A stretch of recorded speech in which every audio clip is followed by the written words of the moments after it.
The Late Night Alternative with Iain Lee on Talk Radio. We have ways of making you talk.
So Weezer, the pop group, the American pop group, the rockers, the rock and rollers, the popsters, the singers, the musicians, the group, the Buddy Holly fanatics, the people that had a hit, then split up so they could go back to college to study, then got back together again.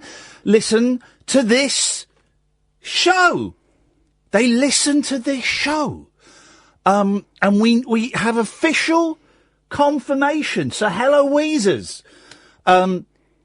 They listen to this show. I'd like to start a Weezer tribute band, but we do slightly camp, fey, small versions of their songs. We'll call ourselves Teasers. Incorrect answer. Oh. Tweezers would be a little bit twee. Okay. There we go. It's better than yours because I'm the brains of this organisation. Well, anyway, They listen to this show, guys, and we know that for a fact. Not because we've had official direct communication with the pop group Weezer themselves, but because today, Weezer dropped Africa. It was their turn to look after it. Thanks very much. No, they released a version of Africa, and they must have been listening last night and gone, geez, the zeitgeist. This guy has got his finger on the pulse of the zeitgeist, and we really need to get a piece of this pizza pie. So they recorded it in a record session of, it took 4.5 minutes to record.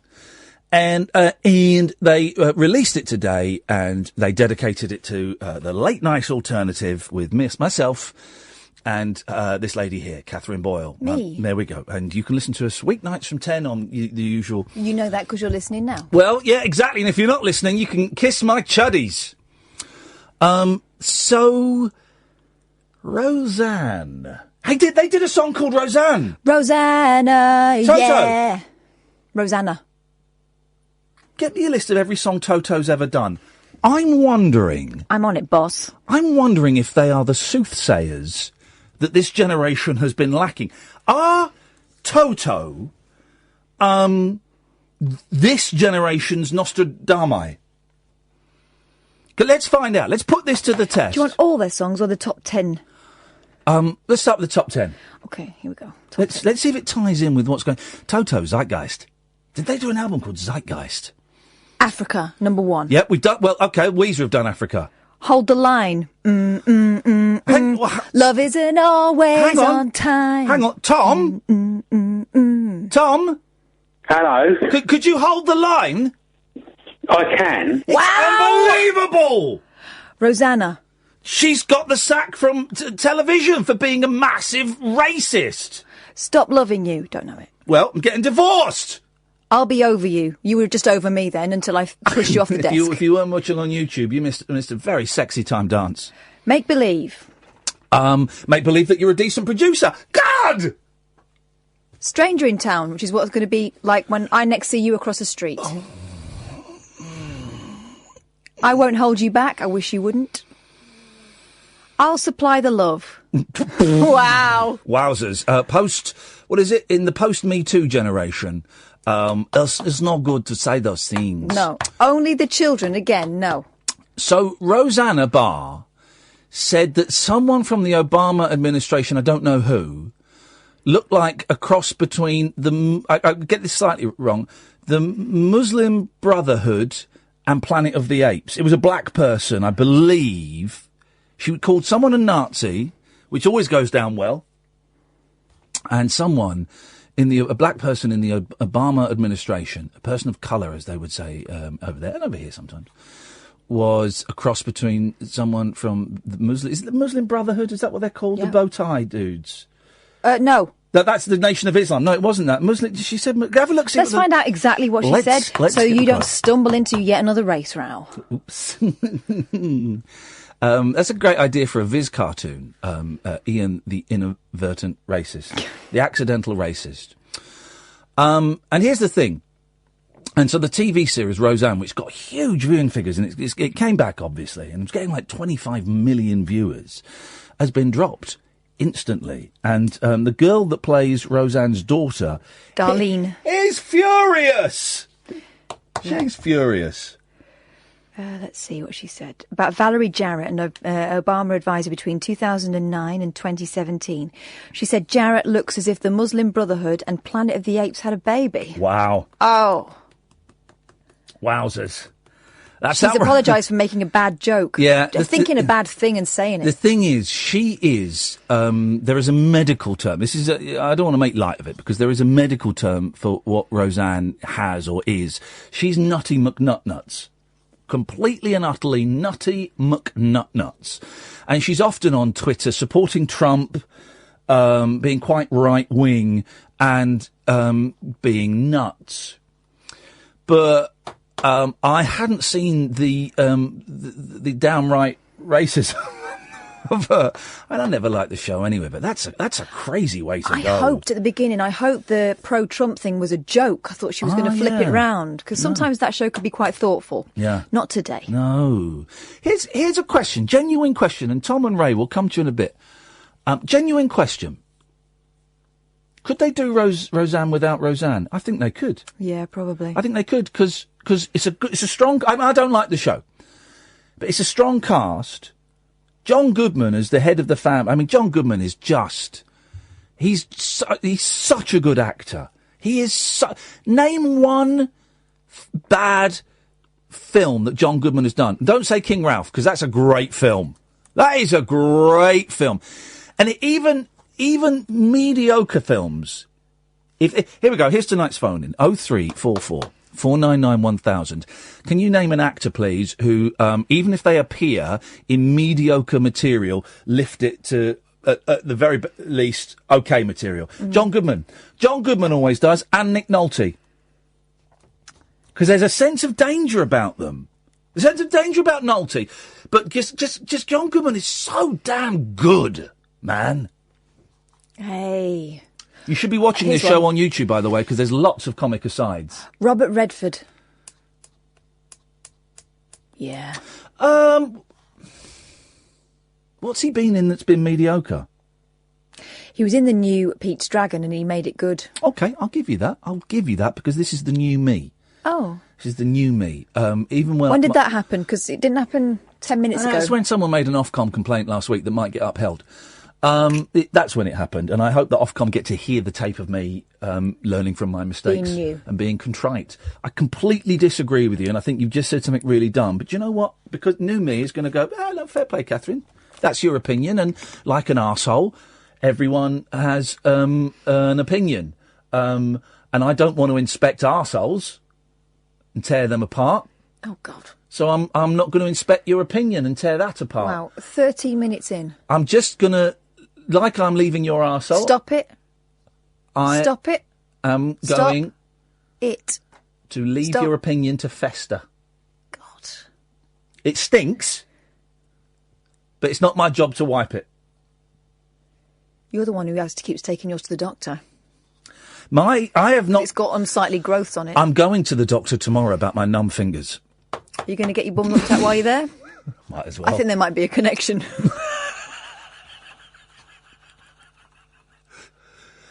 And by the way, tonight's laughter is being supplied by Phyllis from Coronation Street. Oh, Percy. 0344 499 1000. We've got an interesting show tonight. After 11, we're going to play the interview with Kirsten Ashby, who we've spoken about quite a bit on this show. She is the young lady who was brutally attacked by an absolute scumbag of a human being, and set alight. This is her first ever interview. Her parents have spoken to some of the press, I think maybe a couple of papers. And of course, what happens now is you speak to one paper and all the other papers are now allowed to steal that interview and put it in their papers. But Kirsten hasn't spoken to anybody. And I'm not saying that in a listen to us, we've got her first kind of way. Saying that this is kind of what is cool about this show is that she trusted us enough to come and talk to us, and you won't have heard it. So it's not me, trying to go, hey guys, listen to... You won't have heard her story told by her. And it is remarkable, okay? It is quite upsetting. We don't dwell on the attack. It was horrific, and we talk about it, but we don't dwell on it. But some of you may find it upsetting. Some of you may find it triggering, and we're going to do it after 11, and we'll introduce it and give you time to switch off. And if you're worried that it might be a little bit too upsetting, but the main thrust of the interview is hope. That's the main thrust of it. It's hope. It's about family. It's about love. And it's, I just find her such an inspiring young woman, such an inspiring person. When you hear why she didn't flee from the situation, when you hear her telling this story, and there's no, I'm sure she has her moments, but there was certainly no, no why me, there was none of that. And I mean, of course she has her moments. You know, she's been disfigured, and is in a lot of pain. And but she tells the story incredibly well, and you get to hear her parents, who are immensely proud of her. And they're just a wonderful family. And there's also a Just Giving page. She's not doing this to plug the Just Giving page, but I will tweet it a couple of times throughout the show and put it on my Facebook page, just because they're hoping to move away from the area. And, you know, she is going to need treatment and all kinds of stuff for years and years to come. And she's got a kid, you know, so I'll put that out there. And if you want to pop a couple of quid in the hat, you'd be very welcome to, but that's not what it's about. So we got that after 11. And I deliberately tonight have not brought in any newspapers. I've not looked at any newspapers. I've been playing around with a fiddly kind of retro game device that I can't quite get to work. But when it does work, Dreamcast on a handheld, PlayStation on a handheld. I was playing Mario 64 on the handheld. Oh, mate. So I've got nothing for tonight. Got nothing. Got a blank piece of paper. So call in with anything you want. 0344 499 1000. The only thing we've got so far to talk about really is actors that can raise a mediocre film to something decent. We got Tom, we got Ray, we got Alistar, we got Tony. They're all blokes. So I don't know if any women would like to phone us up. Katherine, could you put out a call to womankind? 0344 499 1000. Across the UK, online and on DAB. The Late Night Alternative with Iain Lee on Talk Radio. So we're about to go to Tom, we asked if he would hold for me. I think that was and he's gone. Oh, what a Tom! What a slacker! What a slacker! Let's go to Tony instead. Good evening, Tony. Hello, Ian. Hello, Tony. What a slacker he was. Wasn't he a slacker? He was. Yes, he was. Still, this call's packed with energy and vitality, so that's good. Yeah, well, I'm not sure whether to ask how are you? Yeah, I'm okay. Okay, good. But I was wondering about your numb fingers. Yes? Because I've experienced the same thing. Okay. Which is predominantly produced by anxiety. What? Which, in the back muscles in your back, it actually affects the tingling in your fingers. Okay. So hang on, when you get anxious, you get tingly fingers? No, it's more anxiety. It builds up, and then it produces a knot in your shoulder, which actually affects tingling in the end of your fingers. Okay, that's not what... I thought it might just help you. No, thank you. My GP will help me tomorrow as well. No, actually, Katherine, cancel the GP appointment. Tony sorted it. No, do you know what? It's not that. I know exactly what it is, right? I know exactly how it's happened. It's not carpal tunnel. Okay. It's the other one, right? But I tell you what it is. Because this place I'm staying in, I don't there's only one chair. It's like an office chair, and I don't really use it. So what I tend to do is I do everything on the bed. Okay. So I lie on the bed... and I lean on my left-hand side and I'll play video games like that. What's that look for? Nothing. I play video games like that. I'll be surfing the net like that. I watch dirty movies and I pleasure myself like that. But what it means is I could be in that position for hours. Yeah. Till your arm goes numb. Yeah, man. Yeah, that's your peripheral nerve. Mm-hmm. So basically... So I've had that in my leg where, if you sit on the computer... or say you crush your leg for too long on the right hand side of your leg, you've got a peripheral nerve. Right.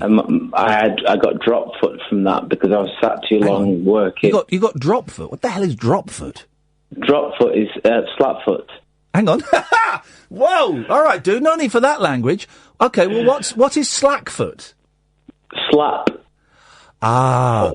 Okay. I'll try again. What is slap foot? Slap foot. Isn't that an album by James Taylor? I wish it was. No, at the time I had it. It was where when you walk, your foot slaps. and you can't help it because your peripheral nerve on your leg has been trapped. Wow. So that is what you could have done in your arm. Okay. Well, I've had it for 65 days, 62 days, 60 days. I've had it for over 2 months. So it's not great. And Rebecca, hang on, Rebecca. Deal with you, Ian. Yeah, go on. You go to the doctor. Yeah. See what he says and see if what I've said tonight or anything that I've said tonight may be right. It isn't.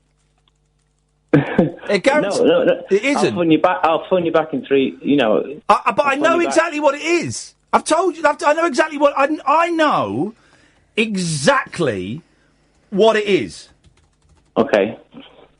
And why it's happened. And it's this is what I tell you. It's the ulnar nerve. You've got carpal tunnel, and you've got the ulnar nerve, right?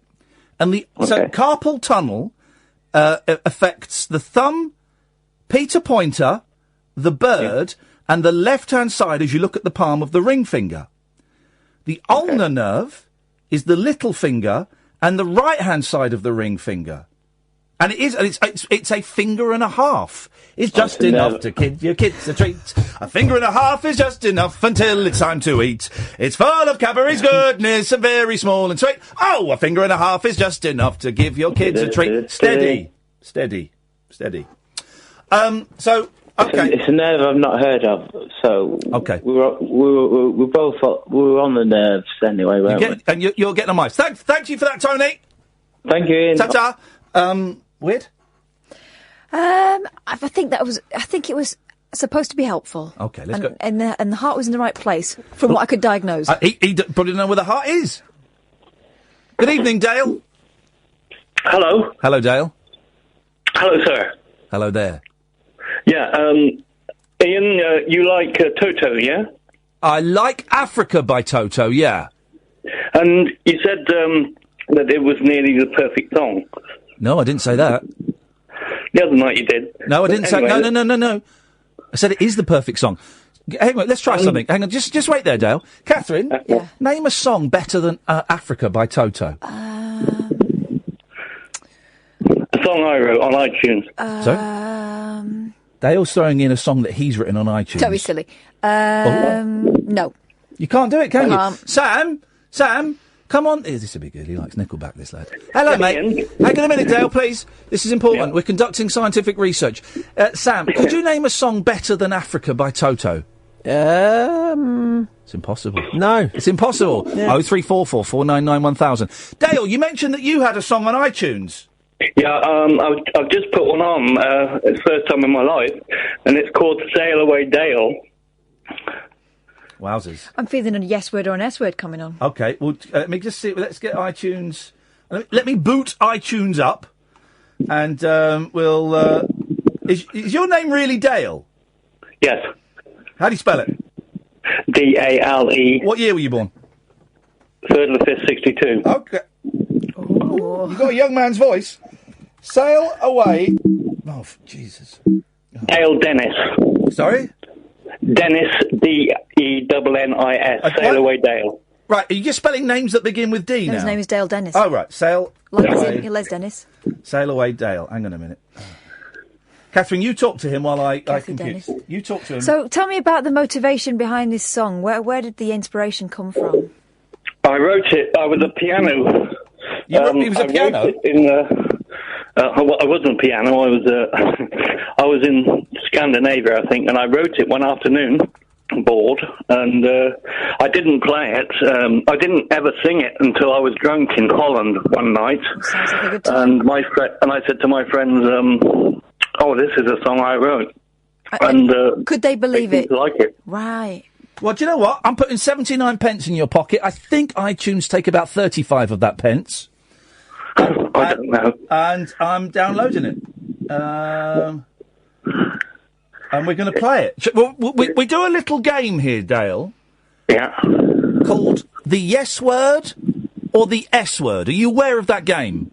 Yes. So basically, we play a song by a listener. We normally do it after midnight, but maybe we'll do it now. We play a song by a listener, And people call in 0344 499 1000. We take the calls straight to air, and they tell us if they think if the song is a yes word, i.e. a hit, or the S word. You know what the S word stands for. Sail Away Dale. Okay. I think we found our new Noel Taylor. Another whiskey, Ian. All right. Well, you stay there, Dale. We're going to start playing the song, and then we're going to take calls straight to air, and people will just... And by the way, can I just say to the people again, it's a real impassioned plea. The reason we haven't done yes word or S... Oh, dear. Sorry. The reason we haven't done the yes word or the S word for a while is because we got in a lot of trouble last time, because a lot of people phoned up and actually said SH1T. They said the swear word. So please, no swearing at all, guys. It's so close to getting this show taken off the air. So please, I'm begging you, please. Right, Dale, you stay there. We'll come back to you afterwards. 0344 499 1000. The yes word or the S word. Here's Sail Away Dale by Dale Dennis.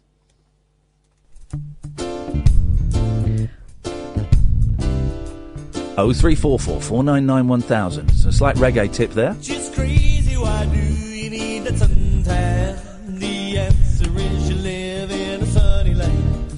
It's funny, why do you need that black suit and what be like me? I live in a beat-up band. You wanna look fine, don't you wanna 0344 499 1000. come on, climb upon my ship, don't you feel the pressure's on? Let's go to Ray. Ray, is this an S word or a yes word? It's very Leon Roliad. Okay, that's faint praise. Line 1, yes word or S word? Bugger shy. Don't please, we said no swearing, guys, please. Goodness. Line 3, yes word or S word? Oh my God, this is so crap! Thank you very much indeed. Line 4, yes word or S word? Oh, Ian, you finally reached the top of Shite Hill with this one. Will you watch the language? Watch the language, guys. Please, can we just watch the language? Line 5, yes word or S word? SH1T. Okay, thank you.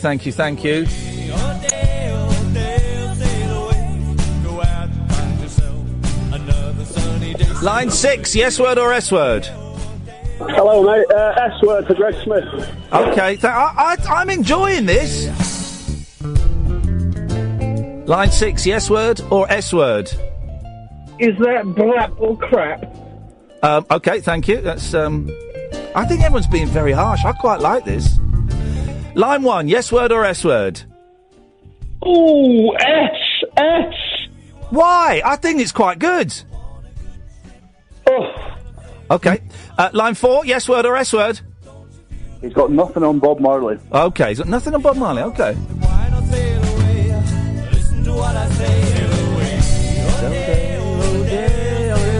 Sail away. What do you think to Sail Away Dale by Dale Dennis, line 1? Yes word. The yes word? Oh, yes, definitely. Oh, well done.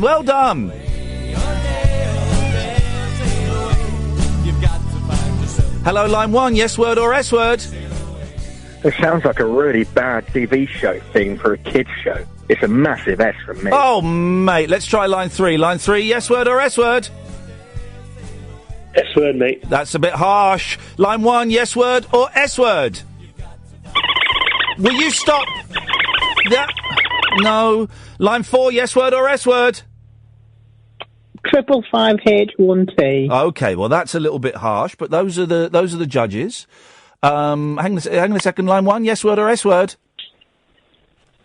Well, it's absolutely rubbish. I mean, bring back Chaz and Dave, yeah? Thank you. They're harsh. We'll go to Dale. I mean, okay, here's the upside. I really enjoyed it. I thought it was very catchy, very sing-along. Oh, sail away, Dale, oh, sail away. I thought it was great. You've got to find yourself another sunny day. Oh, it's a great, is that the first song you've ever written? It was one of the first, yeah. I've written better. Well, please don't take it. I'm not. Good. In that case, good. Put more out, man. Seriously, I enjoyed that. I thought it was well produced, and I think you should do more. All right. A little story about me. I am no one from nowhere. No, actually, Ian, how can I get an album that I wrote to you? You can. What do you mean? You can email it to me or post it to me? Can I post it to you? You can post it to me. Certainly, you can. Yeah. Yeah. Would you listen to it? That I cannot guarantee. Okay. But do you know what? Because I don't listen to the tosh that gets sent to me normally, but because it's you, Dale, do you know what? Yeah. And maybe we'll play a track each night. That would be good. All right, man. It's going to be called Nocturnal. Yes. And I wrote all 10 songs. Good for you. The song, if you want to buy it, guys, is Sail Away Dale by Dale Dennis, and it's on iTunes now. It's only 79 pence. You're a good guy. Thank you very much, Ian. You're a good guy, Dale. Thank you, brother. 0344 499 1000 is the telephone number. I don't want to discourage people from being creative. I genuinely quite enjoyed that. I thought it was a very, sail away, Dale, sail away, sail away. Got to find another sunny day, sail away. If I could be a little constructive with my criticism. Yes. You heard it when you were out there talking to Sam. Of course I did, yeah. I'm always okay. on. Okay. I think putting your own name in a song is risky, as it will limit the appeal. Here we go. Songs where you're talking to yourself. Well, you've got songs that have got your own name in, or a name of a member of the band. Okay. Right. There's a famous The Manfreds. No, not bands. Not bands. Actual band members. Okay. Beatles did it a few times. All right. So Creek Alley, is it called? Creek Alley, yeah, definitely by the Mamas and Papas. The Beatles did it a few times. Here's another clue for you all. The Walrus was Paul. They did that a few times. There's a great one, right? The Beach Boys, troubled with mental illness and drug addiction.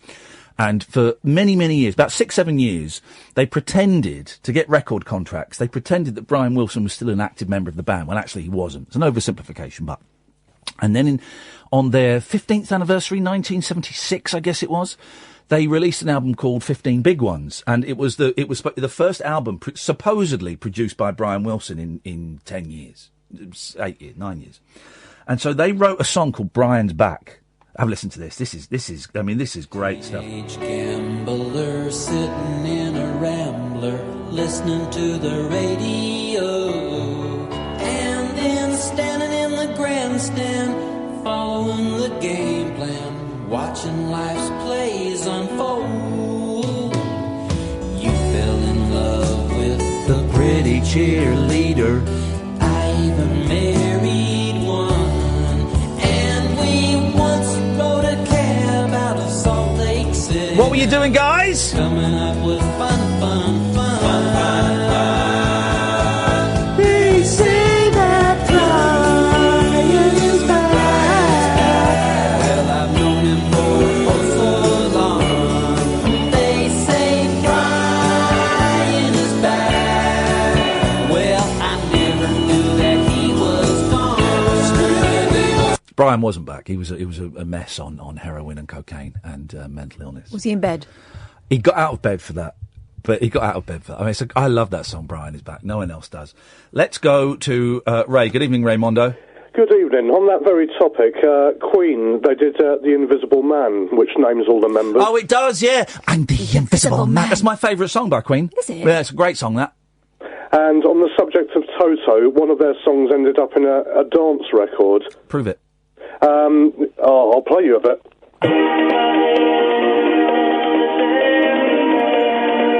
That song. Oh, yeah. Originally called I Won't Hold You Back. Oh, well, I don't... I won't hold your back, or I won't hold you back. You back. Right. Kath's going for the cheap laughs tonight. It was only a minor hit in 83. Yeah, those minor hits in 83. They get me horny.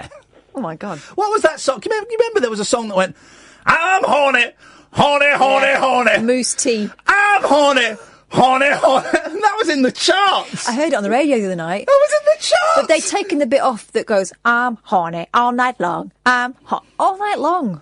Gosh, that's not a sustainable lifestyle, is it? No, it isn't, but some people suffer from that. Mm-hmm. And for that I say, make sure you buy the double packs of batteries.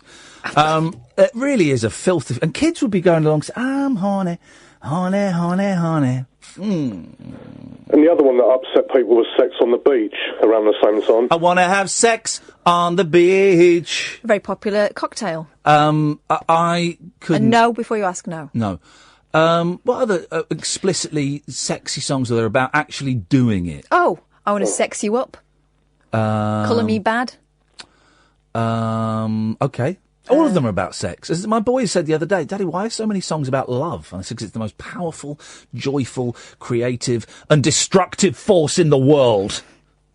Never fall in love, guys. It will only bring you to your knees. Daddy is in a bedsit because of the L word. So that's my advice to my children. I don't know how appropriate it is. We'll find out in about 40 years' time when I'm dead and they're paying therapists. Raymondo, thank you very much indeed. 03444991000. We got Sam. We got Alistair. We got... What's that song? We got... A little bit of Monica in my life. No. What? We got... Go on. Do you know what I'm trying to sing, Sam? Take another run up. We got... What am I trying to sing, dear listener? We got... Oh, God, well, that's the next 20 minutes sorted. The radio show where the owls are not what they seem. Do you or have you ever watched Twin Peaks? The Late Night Alternative with Iain Lee. They could be dreaming and meeting each other in their dreams. On Talk Radio. Let me read a tweet and an email. So don't often read them. Tony's texted. Iain, it's Tony from before. I spoke to Iain the other night on air. We are both going through divorce. I've been drinking. Well, I haven't. And we know. And here's an email.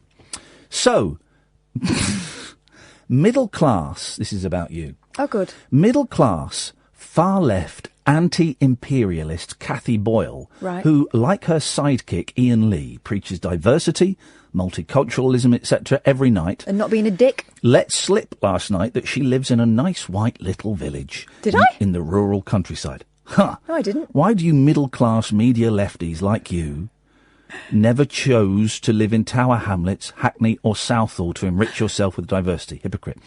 I live on the Farnham Road in Slough. I share a flat with some Polish, some Chinese. I don't share a flat. I share a block of flats with some Polish, some Chinese, and some Asian people. So, wrong, racist. I live in a really shitty town in mid-Bedfordshire, which only has a Tesco to boast about. Now, someone on... so wrong again, racist. You've heard of Luton, right? So who suggested this as being... Don't say the title of the song, because I'm going to play a bit of the song. Who suggested this as being the rudest pop song ever? It was on here, and it was on YouTube, and it was Smerrington Weeps. Okay, well, this is the song. This is Minnie Riperton. Let's just have a little listen to this. We've not heard this.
Inside each other?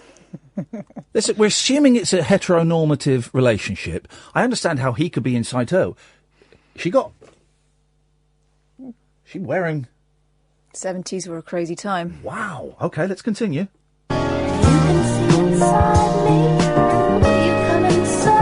Whoa, hang on. What did she just say? Let's just, Will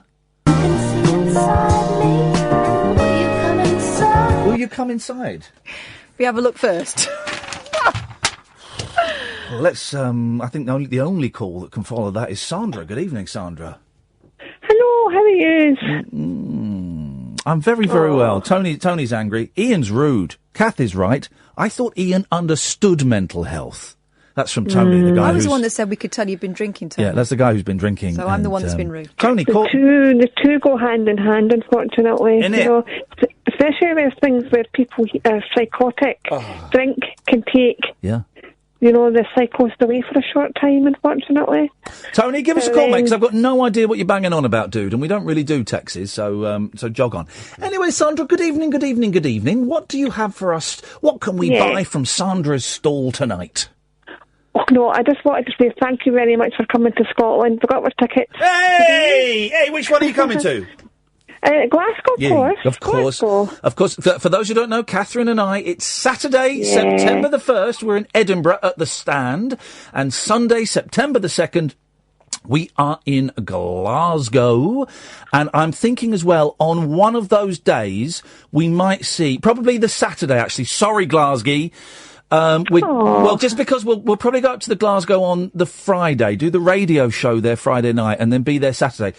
But Saturday mid-morning, if we can be bothered, we might organise a little game of tag.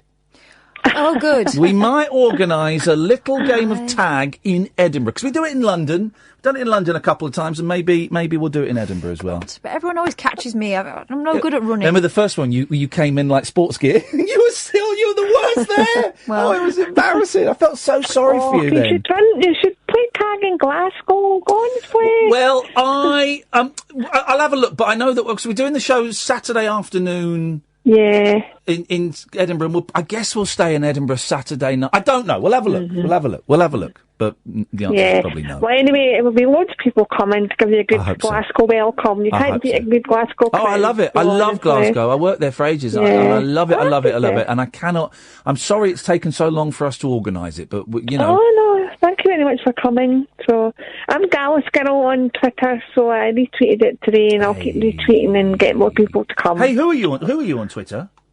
Gallus Girl. Dallas Girl? Yes. Let me have a little look here to see if I might have muted you. God. You check it. Hang on, Dallas Girl. You check in for a reason. What's up? Your location says. Well, the location of Dallas Girl says CHD with the bitches. That can't be you. That doesn't sound like you. No. Gallus. GALLUSGIRL. Gallus. She said Gallus. It does sound like Dallas. I wonder if we Gallus. can. I wonder if we I'm can. Gallus. I wonder if we can block her from coming. There you are. You're wearing a hat. No. Proud member of the SSP? Yes, that's me. And care to your boys? Pardon? Care to your boys? There we go. Beautiful. I have autism, that's me. There we go. We go. Fantastic. Well, Sandra, Katherine and I will discuss whether we want you in the audience. Hey, no, listen, we're teasing. Thank you so much. We really appreciate it. And for all the shows we do, we stick around afterwards. If people want pictures and, we want to have a chat, we stick around for a bit afterwards. So make sure you come and say hello. That's great. Well, take care. Thank you, Sandra. Bye. Ta-ta, bye-bye. There we go. That's nice. People are coming. So Saturday, 1st September, Edinburgh at the Stand. Sunday, the 2nd of September, Glasgow at the Stand. They're early shows, so it's like sort of 4 till 6, maybe 5 till 7, one of them. I don't know. They're big venues, man. And loads of people have been saying for ages, you must come to Scotland. So let's hope that... Loads of people were saying for ages, you must come to Newcastle. And we did. And only 38 people turned up in a room that holds 140. But those people sent a lot of tweets. Yeah, man. Let's go to Sam. Good evening, Sam. Hi, Ian. How are you? I'm okay. What you got for us? Well, I've been listening to the podcast on your show quite a lot. Oh, yeah. And sort of backdates, so I don't get to catch up with it daily. Okay, unfortunately. That's fine. Don't worry. And I've just really sort of, because in my line of work, I work in accounts payable. I make a lot of phone calls. Yeah. And you sort of get like these kind of strange phone friendship kind of things going on with various people. Yeah. And I just think it sort of occurred to me today, that's your job.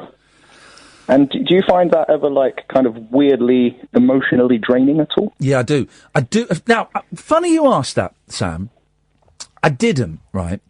But last week on Friday, Thursday night and Friday night, I lost my temper, right? And it's partly because I've worked out because I was packing up, because I'm moving out of my marital home. I moved out ages ago. Yeah. I was packing stuff. And actually Packing I found... the CDs. Yeah, the CDs, and you find pictures and cards and things. And actually I found it more emotionally draining than I thought. So I lost my temper a bit. But, and it's really made me think, and I was going to address this, but I didn't want to. I'm going through a lot of stuff at the moment with the divorce and buying a house and coming off my meds and, you know, my recovery and all of this stuff, right? And I've really found the last month, 2 months of people phoning up and sharing their stuff that's going on with them. I've actually found it really hard work to deal with it. Do you know what I mean, Catherine? It's not necessarily I mean, just the sharing thing, it's quite... I think mostly we feel honoured that people trust us with stuff. Yeah. I'm not telling people not to do this. It's when then it's kind of almost put over on us that we have a responsibility for people. It's not quite that. It is, and I don't want people to think they can't phone up and share their stuff, because I'm really glad that we've got a platform where people can phone up and say, I feel suicidal, I can't afford food, whatever. Right, I'm really grateful for that.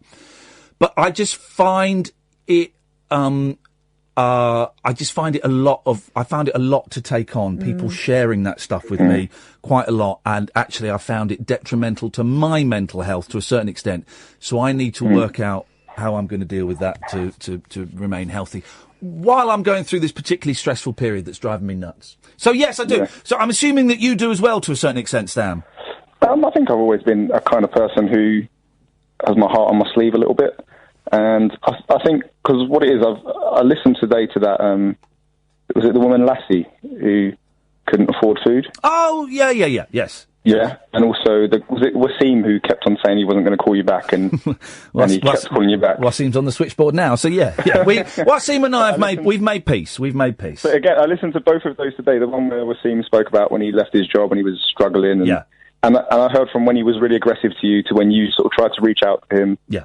And I've just really seen how actually you've handled some tricky situations really well. And I just wanted to say, mate, I think you've got proper integrity. Wow. I've really grown to like you as a person, and I can understand how emotionally draining it must be, just from my small experience, let alone this being your job with all the stuff you're dealing with. And I just wanted to say, thank you for entertaining me, making me laugh, and sometimes almost making me cry with all the amazing things I've heard, especially almost. In recent weeks. We've failed. Sam, that's a really lovely thing to say, and it's particularly touching because I've been trying to think for the last week or so how I bring up this subject of me saying, actually, I'm struggling a bit with people sharing their stuff with me. So you brought it up in a completely spontaneous way, and I'm terrible at taking compliments, but you know what? I'm gonna completely take on board what you've said. And it's come at just the right time. You deserve it, mate. Thank you. You deserve it. And yeah, just thank you very much. I don't know why you're thanking me. You give me so much entertainment when I'm paying invoices at work and bored out my brains. Could you send me? We're thinking of asking of creating a platinum level membership for the best fans, and I think you might fit into that, Sam. And for that, you would jump to the front of the queue if you ever called in. You'd be on an email mailing list, and all it would cost you was if you could set up a direct debit for £25 a month, made payable to me. You could become part of the platinum. Oh, mate, listeners. That is a deal, mate. Would you be up for that? This guy's great. Well up for it, mate. Sam, we'll send you the payment details. Hey, you're a good sport, man. Thank you very much. Great, thank you very much. Cheers with this, Toto. I really think that's the way forward. We set up a platinum. But then, if they're yes, just turn the microphones off. Yeah. If they're paying extra though. Yeah. Then they're allowed to put their stuff on you, aren't they? Oh God, no. The thing is, here's the genius thing of it, right? They won't actually get anything different. But we'll just write on their name, sucker that pays money. I'll make certificates. Yeah. And they come and go, oh, well done, you pay us 25 quid a month. That's great. You're our favourite. I couldn't get the stuff done. I'll do the usual thing as well, and I'll do the autographs, so you don't have to bother. Yeah. Right, I mean, the future is definitely subscriptions. Alistar, Wasim, stay there. We will be back with you shortly after the news, and then we'll play the interview with Kirsten, which is something else, man. It's something else. 03, and thank you for that. Sam, honestly, that came at just the right time. And I'm not saying don't phone up and share your stuff. because it's taken us a long time to cultivate this place of safety. I just need to work out how I protect myself a little bit better, because I have actually found it quite draining the last few weeks in particular. 0344 499 1000. That wasn't a bad first hour of the show. Deliberately came in with having not looked at the papers, with nothing. And you know what? It worked out all right. In fact, no, actually, I gave out the phone number there because that was me on autopilot. Don't call. We've got Alistar and Wasim. We'll talk to them quickly after we get back from the news, and then we'll play the interview. This is the Late Night Alternative with Iain Lee and Katherine Boyle on Talk Radio. The Late Night Alternative with Iain Lee on Talk Radio. We have ways of making you talk.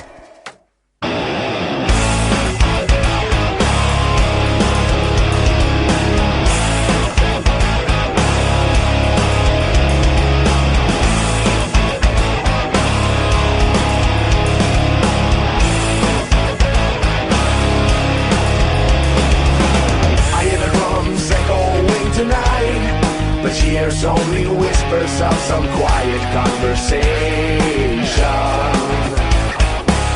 She's coming in 12:35. The moonlight wings reflect the stars that guide me towards salvation. I stopped an old man along the way, hoping to find some old forgotten words or ancient melody. He turned to me as if to say, hurry boy, it's waiting there for you. Come and take it on and drag me away from you. There's nothing that 100 men or more can ever do. I bet the rain started Africa. Gonna take some time to do those things we never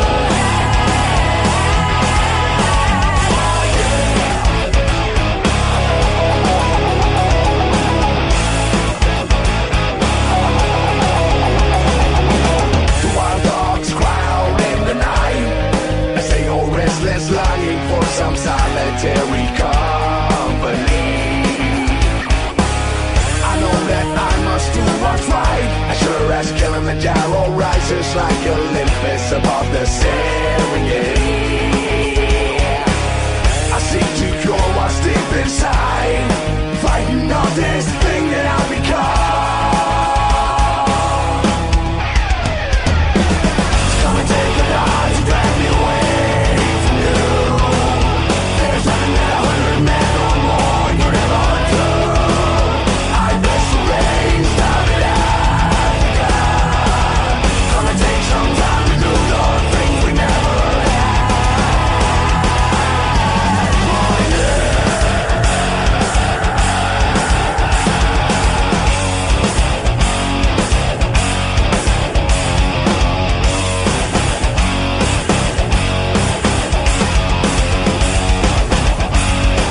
That's all right. I like that. That's I think Katia sent me that the other day. That's Leo Moraccioli featuring Rabia and Hannah.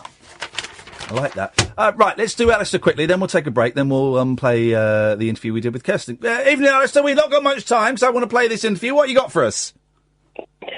Hi, Ian. Hi, Kath. Yes. So I watched Coronation Street tonight. Yes. And there was... it was on after the Watershed. Male rape. Yes. And it took me back to the time I was at school. Okay. I was sent to boarding school at the age of 11. And the dormitory you had to share with, there were first years like me and second years. And I was groomed by a second year boy. And he didn't do really bad sexual abuse, if there is such a thing, but... Yes. Well, it's all bad. This is the thing I'm doing. He did groom me, and I had to masturbate him and things. Okay. And I think that's why it kind of left me with lots of feelings of... guilt, really feeling bad and everything. Guilt, shame and self-loathing, I'd imagine. Yes, yeah. And then, funny enough, his brother started physically attacking me in different ways. And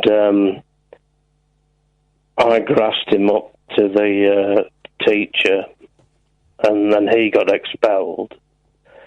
And then another boy, who was like king of the hill, basically told all the other boys in my year to stop talking to me and to send me to Coventry. And that's why I think that I've never been able to trust people or make relationships, because I've been stumped in a. And have you told anyone else this, Alistar? Yeah, I told the people that I was under the mental health team, and I told them all about that. Yeah. Okay. And you see, I think that I do need sort of kind of psychotherapy. I think seeing a counsellor or a therapist of some kind would be very beneficial. And then, of course, as you know, alcohol is an issue for me, and every time I get so far, they say, well, you can't have psychotherapy on the NHS if you're drinking, because, of course, they don't want to mix those and make things worse. So you need to stop drinking then. Yeah. That's right. Yeah. Alistar, I have to keep it short because we're going to play this interview with Kirsten, and so I have to go to a break. But I'm very grateful that you shared with us what you have shared, and I hope, I don't know, if it make you feel like 1% better, then that would be something. And maybe we can have this conversation again later in the week, or carry this conversation on later in the week. Yeah, that would be great. And I'm sorry. Can I say quickly? I'm really sorry again. Don't worry about that. Don't worry about that. Drink is not your friend, Alistar. Remember that. I know. You're precious, priceless, and valuable. Thank you very much, man. I appreciate that. Oh, sorry, I appreciate that. Can I give a helpline number just in case anyone's touched by that? Yes. 0808 801 0331. They'll be open in the morning, 10 a.m. Who is it? That's NAPAC. Give it for again. survivors of abuse in childhood. Give it again. 0808 801 0331. There we go. Thank you very much, Katherine. Don't call in, guys. I'll explain what's happening after this. Kick off your slippers. Don't go to bed. The party is just starting. You can sleep when you're dead. The Late Night Alternative with Iain Lee on Talk Radio. So, a couple of weeks ago, I saw this story. It was in the Star, but they'd nicked it from the Mail, apparently, of this young lady, Kirsten Ashby, who had been brutally attacked, set alight by a neighbour. And it connected with me in a way that the story hasn't done for a long, long time. And we talked about it on the show. And I was lucky enough, I got chatting with her dad, Paul, on Facebook, and I was lucky enough that they invited me round to their house on Saturday, and Kirsten gave her first ever interview. Some of you may find this a little bit too upsetting to listen to. It's a bit triggering. There is a horrible attack in it. And we do talk about the attack, but the majority of this is about family. It's about love. It's about being a parent. It's about survival. It's about the journey that Kirsten and her family are making now. I got to speak to Kirsten. You'll also hear her dad Paul, and her mum Lynn comes in about 5 minutes in and makes a cup of tea.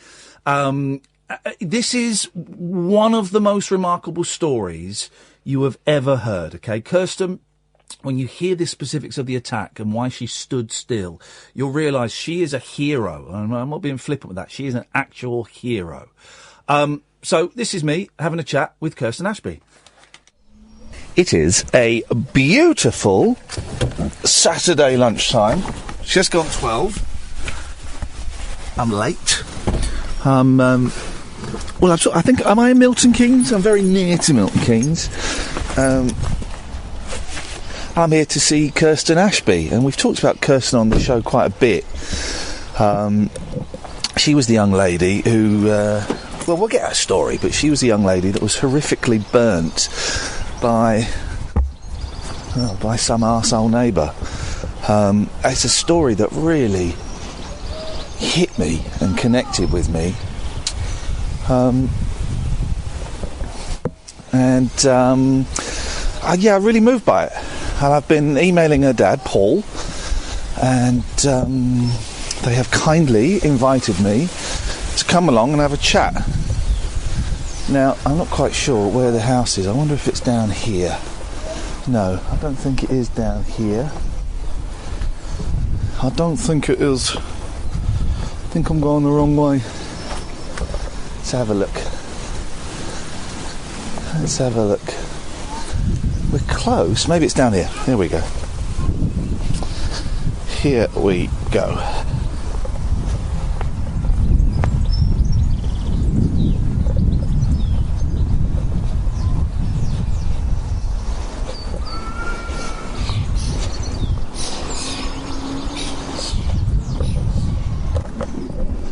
I think this must be it. We'll soon find out.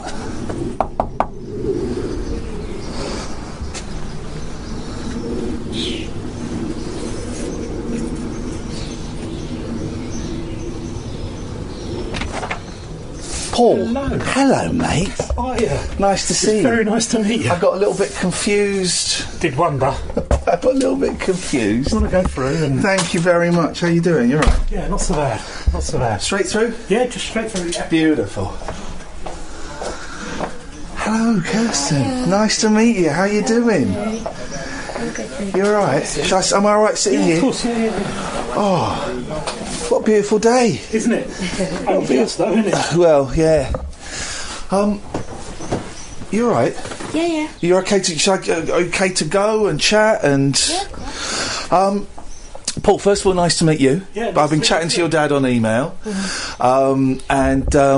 It's so nice to meet you, Kirsten. Your story, I just found it incredible. And if I ask anything that's inappropriate or you don't want to talk about, you tell me to jog on and whatever. First of all, how you doing? Yeah, I'm okay. I'm getting there. Yeah. Very slowly, but I'm doing it. Yeah. Yeah. Can I ask what happened? Is it too upsetting to talk about what happened, or...? No, well, where shall I start? Right from the beginning? Yeah, from the beginning of the night? Yeah. Well, his girlfriend, Lauren, kept on messaging me throughout the week. Was this your next-door neighbour, or nearby? Nearby. Right, yeah. He was in the other block of flats. Kept on messaging, asking me, oh, let's meet up, let's do this, let's do that. We'd only spoken once. Right. So then I thought, yeah, okay, I'll give it a go. And then she said, oh, come up, let's have a couple of glasses of wine. So I went up there and everything was fine. Them two kept on, sort of bantering with each other. Like, she was saying, oh, he cheated on me, he went off with one of my friends before, he did this, he did that. But Just move my bag out of your way. You're okay. You're right. Did you want tea or coffee? A cup of tea would be lovely, Sugar? please. White, no sugar, please. He kept on, they seemed fine, and then the night carried on, and then I sort of skip, and Lauren's laying on the sofa, having a fit. And I've never dealt with that before. So I was shouting, James I couldn't find him. I didn't know where he was. So I shouted, can you help me? I don't know what I'm doing. I'm going to call an ambulance.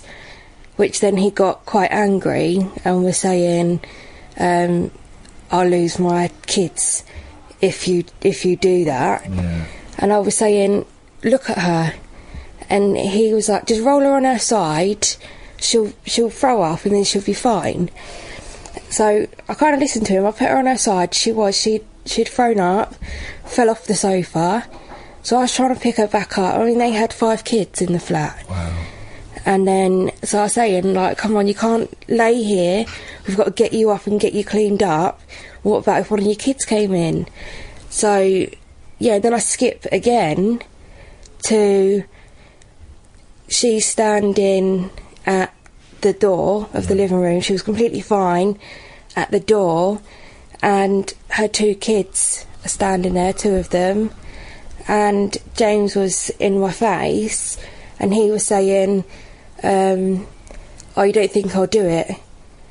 And I must have been talking, and I think I can remember folding something up. Right. I don't know what this was. Yeah, yeah. And then Lauren turned around and said, "No, I don't think you'll do it. Kirsten, what do you think?" And I went, "What? No, I don't," and went to carry on. Yeah. But with that, then he threw the petrol over me, and within a second, the lighter followed. But I knew I couldn't run out the door to go and get any water because the two kids were standing there. So if I'd have done that, and then them kids caught on fire or anything like that, then that would have been on my conscience. I would have felt awful. But I couldn't run to the other side of the room because James had set out a load of alcohol bottles and spilled alcohol over the floor. So if I would have gone down there, the whole flat could have gone up. So I didn't. So what did you do? You stood there and took it? Yeah, I was just running, as far as I remember, I was just running my hands through my hair, trying to get it out. And then, yeah, I just remember falling down onto my knees. Then the next time I opened my eyes, I see the other neighbour, Dane, and he was standing there, from what I remember, just two big yellow blobs, but it was the police. It was it must have been their jackets. Yeah. And then I closed my eyes again, and then I woke up in Chelsea, Westminster. Wow. You tell it so calmly. I'm sure you've told it a few times already. I'm sure you must be saying. You tell it so calmly. It must have been the most horrendous thing. Words can't even describe how horrendous that must have been for you. No, it was awful, but I kind of shut off in a sense. I'm quite numb to it. Yeah. So I'm sure I've still got quite a lot of emotion to go through. Oh, there's probably a fair bit of work you've got to do. Yeah. And you don't know why he did it? No.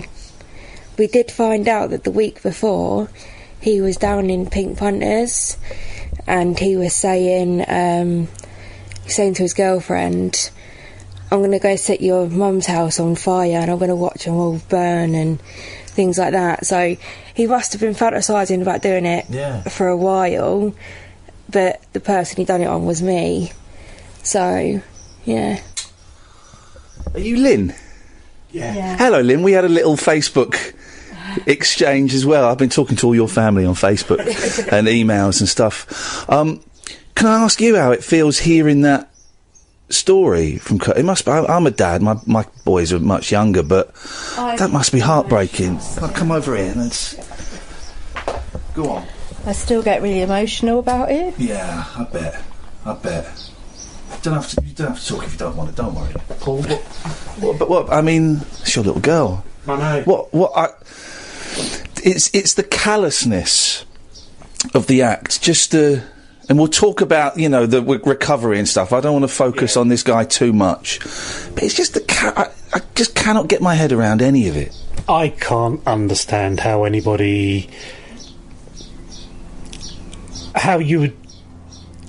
would do that to another person. It's just, it's not even like, when you hear about these one-punch things or stabbings and things like that, and that's like a violent sort of thing, but fire is something else, isn't it? It's like acid fire, that's just a whole other thing, isn't it? I just don't get I don't understand what's going through people's brain when they do that. And final thing about this arsehole, because that's what he is, it's not a beat around the bush, In court as well, yes. I read in the papers that there was no remorse, there was gloating, almost. Basically, I must say, I was with Kirsten during the court. Right. Lynn was in the court, and, him and his girlfriend were blowing kisses to each other, and I love you, and, I'll see you soon, and all the, again, where's the respect? Yeah. You're in a court of law, do you know what I mean? You don't do that sort of thing. Something? Yeah, when the judge was talking and things, and the barristers, he was rolling his eyes and sort of like, "Oh, not this again," and like putting his head down going, oh. He was getting cross, that they were going through It was it. an inconvenience for him. Yes, exactly. How long did he get? 19 years with a 5-year licence. So whatever he does, even if he gets a bit off for good behaviour, he's still got to do 5 years on licence, and the slightest little thing in his back. It's not long, is it? It's longer than a lot of murderers get, to be quite honest with you. You know, when you look at it, it's actually a bit better than we hoped for. Obviously, we wanted him to be put away for life. You know, even a life tariff, isn't it? It could be 15 years, and he got more than that. So you know, I think we got a good result. The judge was really, really good. He was really fair.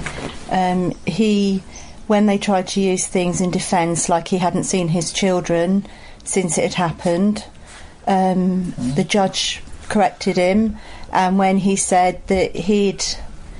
Oh, sorry, I can't think. That's all right. It wasn't a planned attack. He tried to say it wasn't a planned attack, although our barrister was fantastic, and he said it was. Yeah.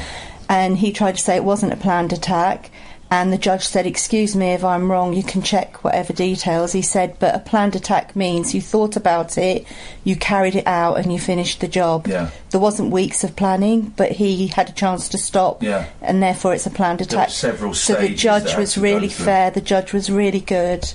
I've got no argument with that. Right, enough about him. So, next thing you know, you wake up in hospital. Had you been in a coma? Yeah, I got put in a 4-week... what is it called? Induced medical coma, yeah. And they do that to kind of give your body the chance to kind of heal and look after itself a bit, do they? Yeah, they do, yeah. So what was it like when you woke up? It must have been confusing. I don't really remember too much about waking up. Yeah. I don't know, I just kind of adjusted, I suppose. Yeah. I just woke up and I knew that I couldn't move and I couldn't talk, and I just kind of just went with it, just done whatever I had to do. And when was it? When was this? I'm getting the chronology. Was this in November that you came out of the coma? I've got the dates a bit wrong. December. Yeah, this happened in November. Right. Okay. Yeah. And then in December I woke up. Okay. Yeah. And we're in May now. You've not been out of hospital that long, is that right? No, only about a week. Yeah. Right. Okay. Yeah. How are you finding life back out in the real world? It's not too bad. Had a bit of a fright the other night, but other than that... In what way of fright? What happened? Because there was a really loud bang. Right. So I got quite panicky. Yeah. And I haven't really been able to settle that much since, because I didn't know what it was or where it come from, but my bed shook. So I then got hold of my mum and was like, what was that noise? Did you hear that? She come in, tried to reassure me and stuff, but like the police came and was like checking around the area and stuff, so it all seemed to be okay. Earthquakes in Milton Keynes, blimey, that's what I don't want that. Yeah, there was somebody outside because you heard mumbled voices. Right. Scurrying. Outside the house? Yeah. That's right. At first I thought maybe somebody was coming back on a night out, because we're quiet down here, there's only a few houses. I thought maybe somebody was coming back and they were trying to talk quietly to not disturb people, and then there was that big bang, and then a few minutes later the scurrying and the noises out there again, and then nothing, the police come. Kids messing around? Don't know. Not at that time in the morning, no, because it was what, about 1 o'clock in the morning, 2 o'clock in the morning, yeah. How are you feeling? How do you feel physically? Itchy. Right, I can see a little bit of scratching going on. I wasn't going to mention it because I didn't want to draw attention to it to make it worse. Yeah, very itchy. Emotionally and things, I'm numb still. Yeah. She's in pain every day. Right. Yeah. Pain. I've had a couple of bad days over the past couple of days. Yeah. But yeah, it's all good. Like. It's all good. Oh, bless you. It's not all good. It sucks. You're obviously, very, very burnt. You can see your face. I can see your shoulders and your arms. It's all over your body? Is it? It comes down my arms, my hands, my chest, half of my back, obviously my face. But that's it for the burns. Right. And then I've obviously had my skin grafts done, so they've done my whole legs. So I don't quite... So skin grafts are where they take a bit of skin off somewhere that's not damaged, and is that then to help heal the bits that are damaged, or replace the bits that are damaged? Yeah, it's to replace the skin. Okay. Yeah. Is that painful? She's still healing now. Right. Yeah, where they've taken the skin is very painful. Right. Yeah. How many of those have you had, and how many do you think you're going to have in the future? I couldn't even answer it. Really, loads? Yeah.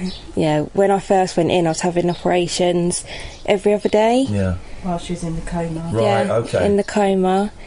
And then when I was awake, it was every week that I was in having an operation, sometimes like twice in a week, sometimes it's just the once. But that is quite painful, and like my legs keep on healing and breaking down, and then healing and then breaking down, so in and out of bandages. Yeah.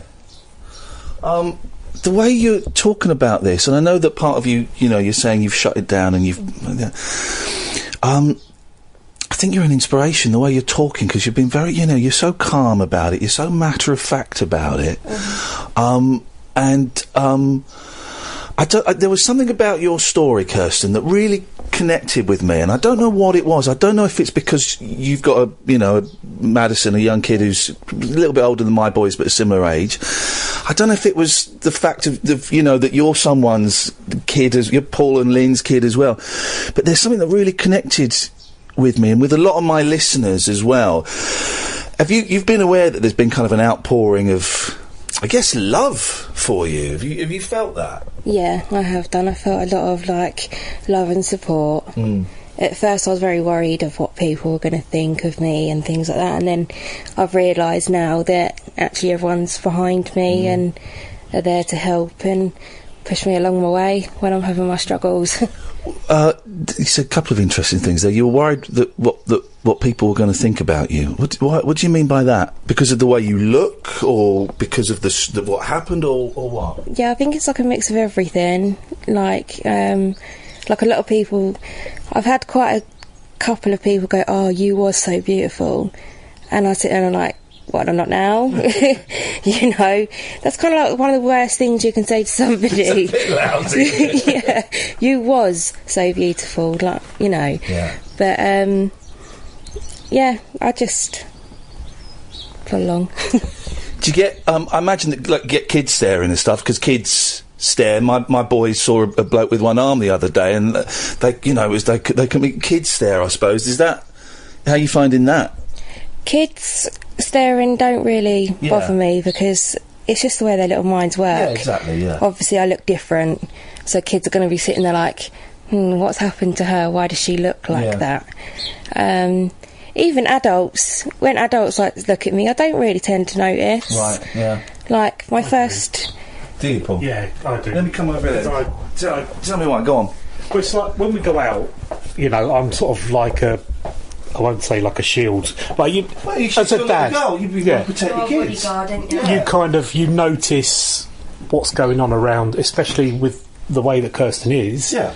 And she's like so outgoing, and she just gets on with it. And I'm looking at people who are around her. Of course, sure. So I notice people who are looking, if they point and don't do anything. I know that's going to happen. Yeah. But surprisingly, not so much the more we've done it, the more comfortable I've become, which sounds silly considering it does give you a bit of a boost. Yeah. Do you know what I mean? Because you do notice how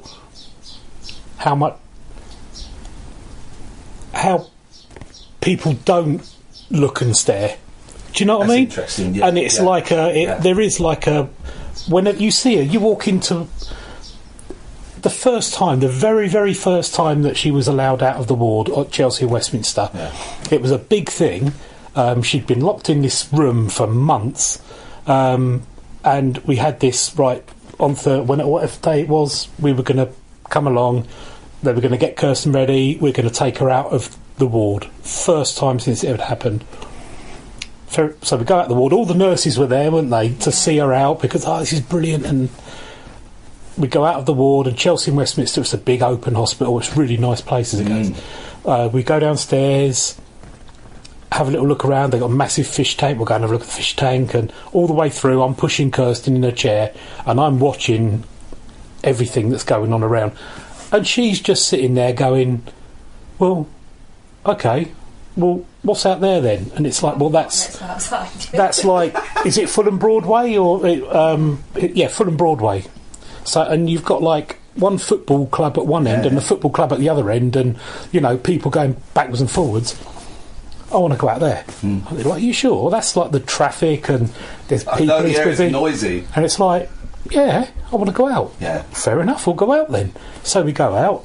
Let's go over there. So we're literally sat on more or less at the side of the road outside this, Costa's or whatever it was, Starbucks. And she's sitting there watching the taxis and the buses going by, not even giving it a second thought with the people walking past. A couple of people looked and then just carried on with their day. Yeah. And of course I'm sort of like, and then you realise that, people understand. And they see someone and it's obvious it's Burns. Yeah. And they don't tend to go, oh, look at her or anything like that. And then she walks into... I don't think they do these days, maybe. No. I think you're right. Maybe 20, 30 years ago. Possibly, yeah. But I think everyone's so much better educated about life and the things that happen that people don't tend to anymore. We've walked into a few restaurants, because she's trying to catch up for the last 6 months. So it's like, oh no, I've really missed this, I've really missed like Beefeater or whatever it is. And I've really we've got to do this. Beefeater? Come on. Come Beefeater. I know. Beefeater's my mum. All right, okay. But like, you walk into a restaurant. TJ, here we go. Yeah, TJ. You walk into a restaurant, and again, as a dad, I'm sort of like, keep an eye out. That one there's not batting an eyelid. She's just walking, boom, straight away through, straight to the table, sit down, gets on with the dinner. Doesn't even bat an eyelid. You told me in the emails, but we've only had a few emails, don't worry. You told me in the emails, one of the things that's kept you going, and one of the things that I guess keeps any family going in a situation like this, is your sense of humour. Oh, you haven't. I don't know what I expected, but there's been a lot of laughter in the 20 minutes that I've been here. Who's the biggest piss taker out of the lot of you? It's between me and her. Is it? Yeah, it's between me and Kirsten. A bit of trouble between you two, isn't there? Yeah, we could get into trouble with a lot of the stuff we say to each other. But I guess you need to, don't you, to keep sane? We were sat in, we were sat in the Beefeater. There's I won't mention him because he'd probably get, but there's a guy, because like Lynn likes the Beefeater, so we do tend to go there a bit. Come on, Lynn. I know. And there's a guy who works in there. We've known him for years, so he's always chatting and stuff. And he'd come over to our table. First time in there, we're in there with Kirsten. Madison sat there, and she's got like these cat ears things, And it was just a comment that he made, and again, he said, "When did you grow them ears?" Yeah. And Kirsten said, "Yeah, she's got extra ears and I've got none." And that's the first time I've seen him with nothing to say. And then he turned around and said, "What was it about the one with ears, wasn't it?" And I said, "Oh yeah." And then there's Miss with ears and Miss no ears, or I can't, whatever it was. It was. It's what we do, isn't it? It's what we do as families, and it's what we... I don't know if it's a British thing. You do when things, are lousy, you make a joke. You've got to make a joke about it. Yeah. We mentioned Madison. She's 10, isn't she? 9. 9. When is she 10? October. How's she been with all of this? Kids are resilient. Yeah. But... the protective of mummy, I don't know that. How is she doing? She's been absolutely amazing. She's been a right little star. The first time, I didn't see her for 11 weeks. God, that must have been tough. Yeah, it was really, really hard. Yeah. And then when the first time she did walk in to my room, because the hospital let her come in on, special visit. Yeah. She could choose one person to come in with her, and she chose my dad. Right. So he came in, and she come and stood next to my bed. I got really emotional. Bet you did. And then I was like, "Come on, Kirsten, pull yourself together." And then we're just sitting there talking, and And then she kicked my dad out the room. I got kicked out. Yeah, she said, "Oh, Grandad, you can go now. I want some time with Mummy." Oh, bless her. Yeah, and then she stood there and she was, "Mummy, this has happened in school, and oh, my friend this and my..." And she was just amazing. back into giving you the gossip and all the news. Yeah. And then obviously my skin, she kept on like looking at my hands and my arms, and my skin, when you feel it, it kind of feels like a lizard with like all the little bumpy bits. So I said to her, "Do you want to stroke my arm? It feels like a lizard." And at first she was very like, no. She was afraid of hurting me. Yeah, oh bless. And then it took her a couple of like visits. Yeah. But, you know, she never once walked in and like shied away from me or anything like that. She's, you know, since I've been home, like as soon as I call her, like whenever I used to call her, she used to just ignore me and be like, "No, I'm carrying on playing." But, or it'd be, "Yeah, I'll be down in a minute." But as soon as I call her now, she comes straight away and she does anything. That won't last. No, it won't. No. Having kids at a different age. Yeah. She fed you in hospital, didn't she? Yeah, she didn't feed yourself. Oh, or bless give her. you a drink. Yeah, she, when I take my tablets, she'll hold my drink and then she'll like give me my drink and stuff to be able to take my tablets, and she likes to be involved. That's funny. My mum's in a care home. She's got MS. Really, she can't feed herself, and my boys love feeding Nanny Linda. They also like riding in her electric wheelchair and using her bed that goes up and down and jumping off of that. But isn't that funny? And kids know that it's the person that's inside that is the thing, the physical, you know, whether it's looks or it's, you know, being able to move yourself like my mum. The kids pretty savvy that it's what's inside that's the person. Yeah, definitely, yeah. You could see Madison, you could almost see the whirrings in her head as you walk. She didn't want to go. She wanted to go through the door, but didn't want to go through the door. And it was, "Grandad, you go first." I said, "You sure?" And we stood outside for maybe 2 minutes, like talking about it and making sure she was all right. And we said, "Right, we'll both go in the door at the same time," which is exactly what we did. And I was watching her because, you know, however you put it, Kirsten was quite a sight at that time.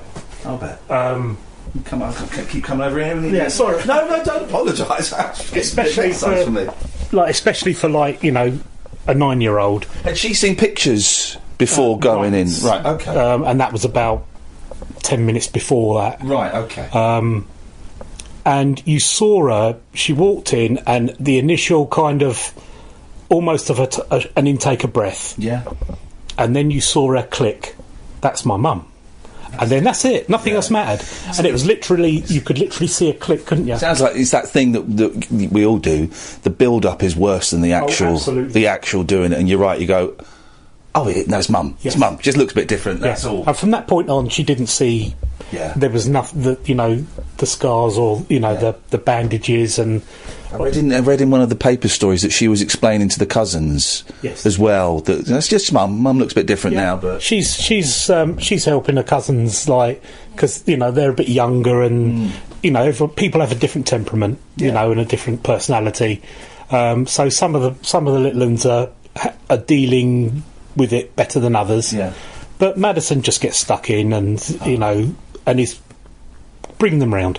I got some of the... Now, I don't know what these are, because I got boys, so boys are into video games and farting. But I got some... These LOL... Is this the right thing? I got 2 of these.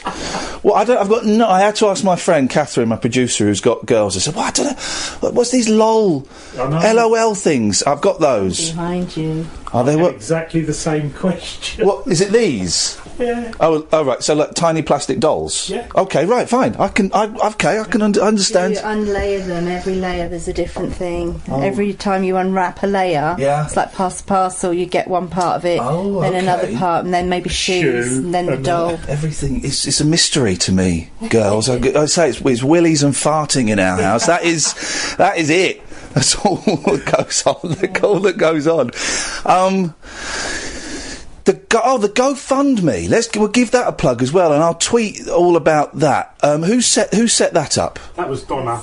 Your sister. Oh, I've had a couple of tweets from your sister as well. Donna has been in touch on Twitter. So what is the GoFundMe address? What do we have to type? Look at everyone going, We'll find it, because I've got it somewhere. Yeah. We'll find it, and when you're listening to this, dear listener, we'll tweet it out and we'll put it on my Facebook page and everything. And the support on that's been incredible, isn't it? And that's last time I saw it was about 28,000. That's incredible, isn't it? Yeah, it really was incredible. It was kind of like the GoFundMe went a little bit crazy for a day or two. Yeah. Yeah. It was sitting at like just over 2,000, I think, and then all of a sudden, like it just started going up and up and up and up and up, and I just couldn't believe it. I just wasn't expecting that at all. Of it, there's been big donations. She leans forward, Paul, to make me move.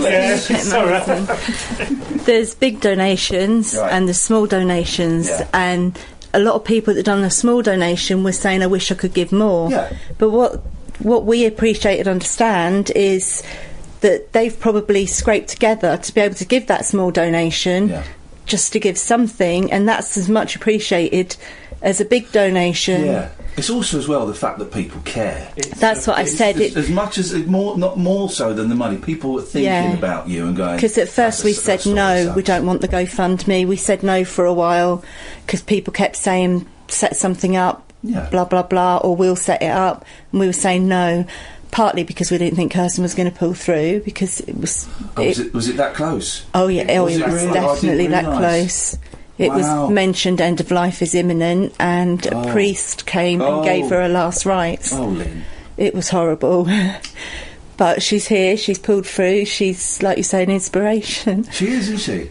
But, so after a while...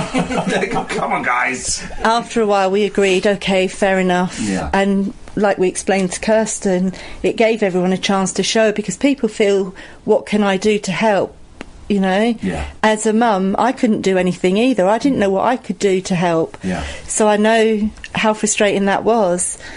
So just the donations, sort of, people had a chance to sort of say, we're thinking of you and we're here behind you, and that's that outpouring of love that you're talking about, and that's the way of showing it. It was lovely. God, you must be so proud of her. I am. Yeah. Absolutely, yeah. Oh, good. Well done, Lynn. Well done. I don't want to upset you. I'm not here to upset you, because the thing about this is it's a horrible story. I'm not upset. It's just sometimes you go back to. Of course you do. Of course you do. And I'm sorry if I've taken you back there. It's a horrible story, but also it is a story of your determination to get on with it, you know. And we talk a lot on the show about mental health and stuff, and again, you know, you'd be well within your rights to go, sod this, I'm not having any of this. But one of the things I've got from talking to your dad and reading the bits in the papers and talking to you today is that you're determined. You know, you've got a job to do as Madison's mum, and nothing's going to get in the way of that. No, nothing will ever get in the way of that. Yeah. It's like, going back, in my coma, I had quite a few dreams, I suppose. And then one of them was I was standing there and I got given an option, and I could live or I could die. Wow.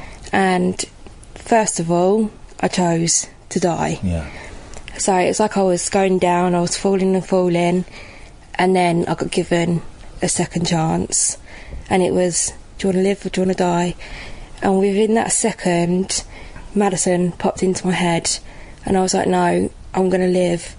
And I come back up, and I just carried on fighting my way through. I had my days. I did give the nurses and physios and stuff a bit of a run around. Yeah. But, you know... I think you're entitled to, after what you've been through. Yeah. And there will be more days as well. You know, there's going to be more days, of course, but you got so much love from your family, and you're so determined. What do you hope your future's going to be, or do you not think too far ahead? No, I've not really thought too far ahead, really.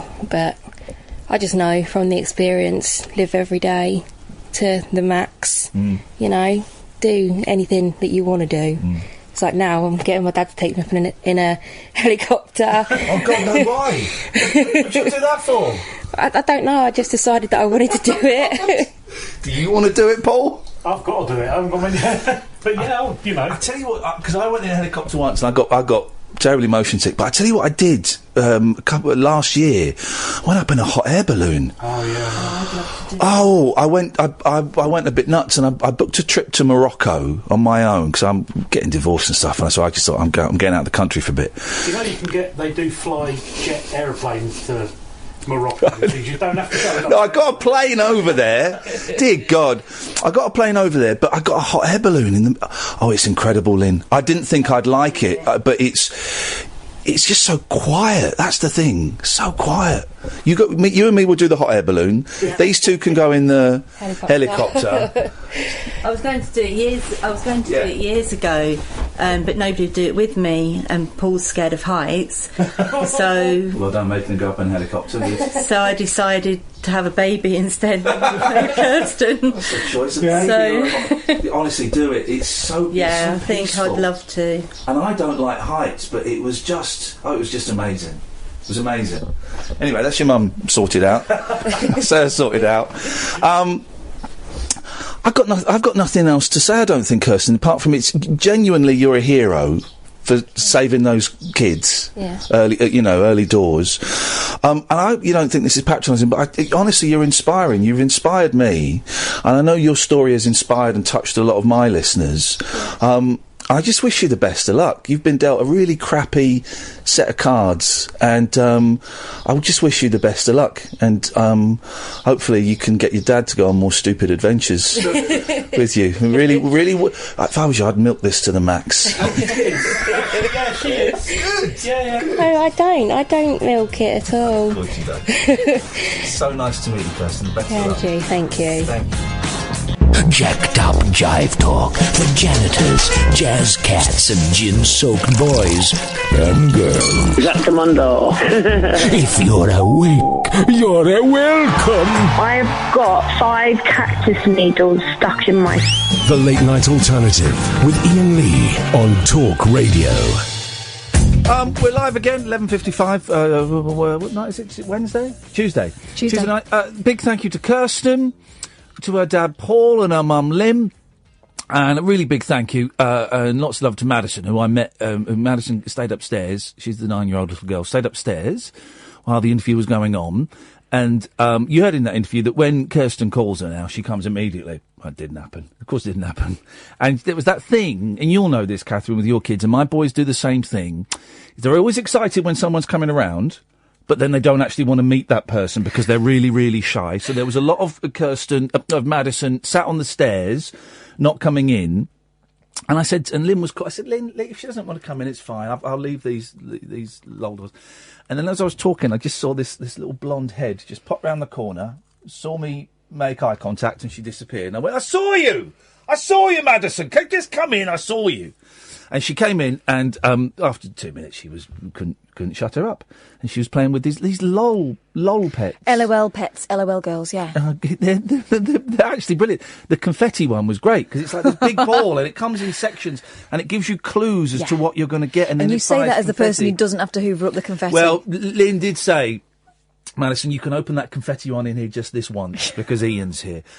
They are just the most lovely, lovely family, and it's an incredible story, and we will put that out as a podcast tomorrow night. The podcasts usually go about 7:30, 8:30, something like that, and we'll put that out. And I'd really appreciate it if you could share that podcast when it goes out with people that you think might be interested, because it's such a good story. Good story. That's a totally inappropriate phrase, and I take that back. It's such a human story, and it's such a positive end result, I think. And I know they're very, very early days in their journey, very early days, but what you got from that interview, I hope, is the amount of love that was in that room, and the amount of love that was in that room. The Ashbys are an incredible group of people, and they're going to be all right. They're going to be all right. I tweeted the GoFundMe link. If you want, if you've got a couple of quid that you can put towards, helping make their life a little bit easier, then do. But there's no obligation. That's not what the interview was about. The fact that they couldn't even remember the URL, I think shows that. They're a very proud family, and it was an honour and a privilege to spend an hour and a half with them. And Paul even turned the sound off the motor racing that was on the... didn't turn the telly off, but he turned the sound off. We'll take some of your calls after the news. This is Talk Radio. The Late Night Alternative with Iain Lee on Talk Radio. We have ways of making you talk.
go.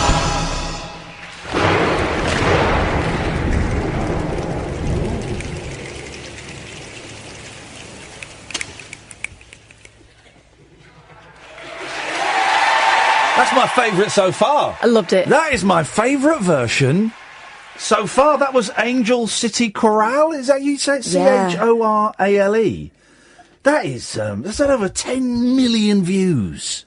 That's my favourite version so far. If you've just tuned in, this show is, well, we're not sponsored by the song Toto by Africa, but we're inspired by it. We're inspired by it. Yeah.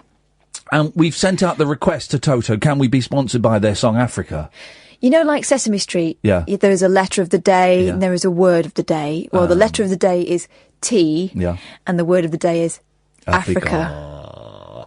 So for as long as I'm here on Talk Radio, every bit of music we play is going to be a different version of Africa. And that's my favourite version by a long, long way. This is the Late Night Alternative, Monday to Friday, 10 till 1. Iain Lee, Katherine Boyle. You can listen to us on Talk Radio on DAB. You can download the app, or you can go to talkradio.co.uk. There are podcasts as well. There'll be 2 podcasts tomorrow, Best Of and the interview with Kirsten. That's how we tend to do it, as Katherine tends to do it. If we have a guest, they'll get their own separate podcast, despite what the podcast Führer demands of us. We ignore that and we stick 2 fingers up and we put out as many podcasts as we bloody well want. And no one notices. No one notices. And there'll also be a best of as well. I've got no idea what will be on that best of, but who knows? It'll be the best. Maybe the last 40 minutes of this show will be quite good. Who knows? Let's go to Kevin. Good evening, Kevin. Good evening. Good evening, Kevin. How are you and Katherine? Very well, thank you, Kevin. Good.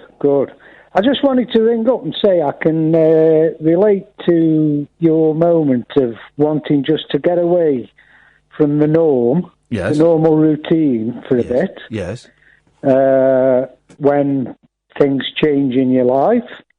Yeah. And I'll be doing exactly the same. Tell me why, Kevin. Well, I won't be going to Africa. No. As your songs... I've never been to Africa. Have I been to Africa? Yes, you have. You've been to Morocco. Well, Morocco's not Africa. That's Spain. No. Spain? It's North Africa, mate. Shut the front door. I was in Africa? For ages. Flipping heck.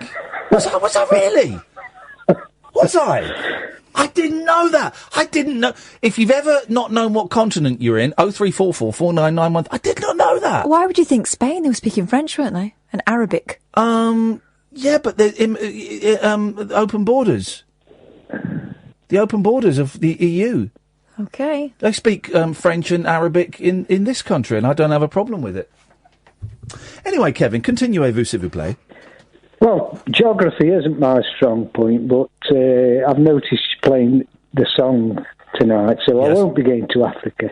But like I say, I can relate to...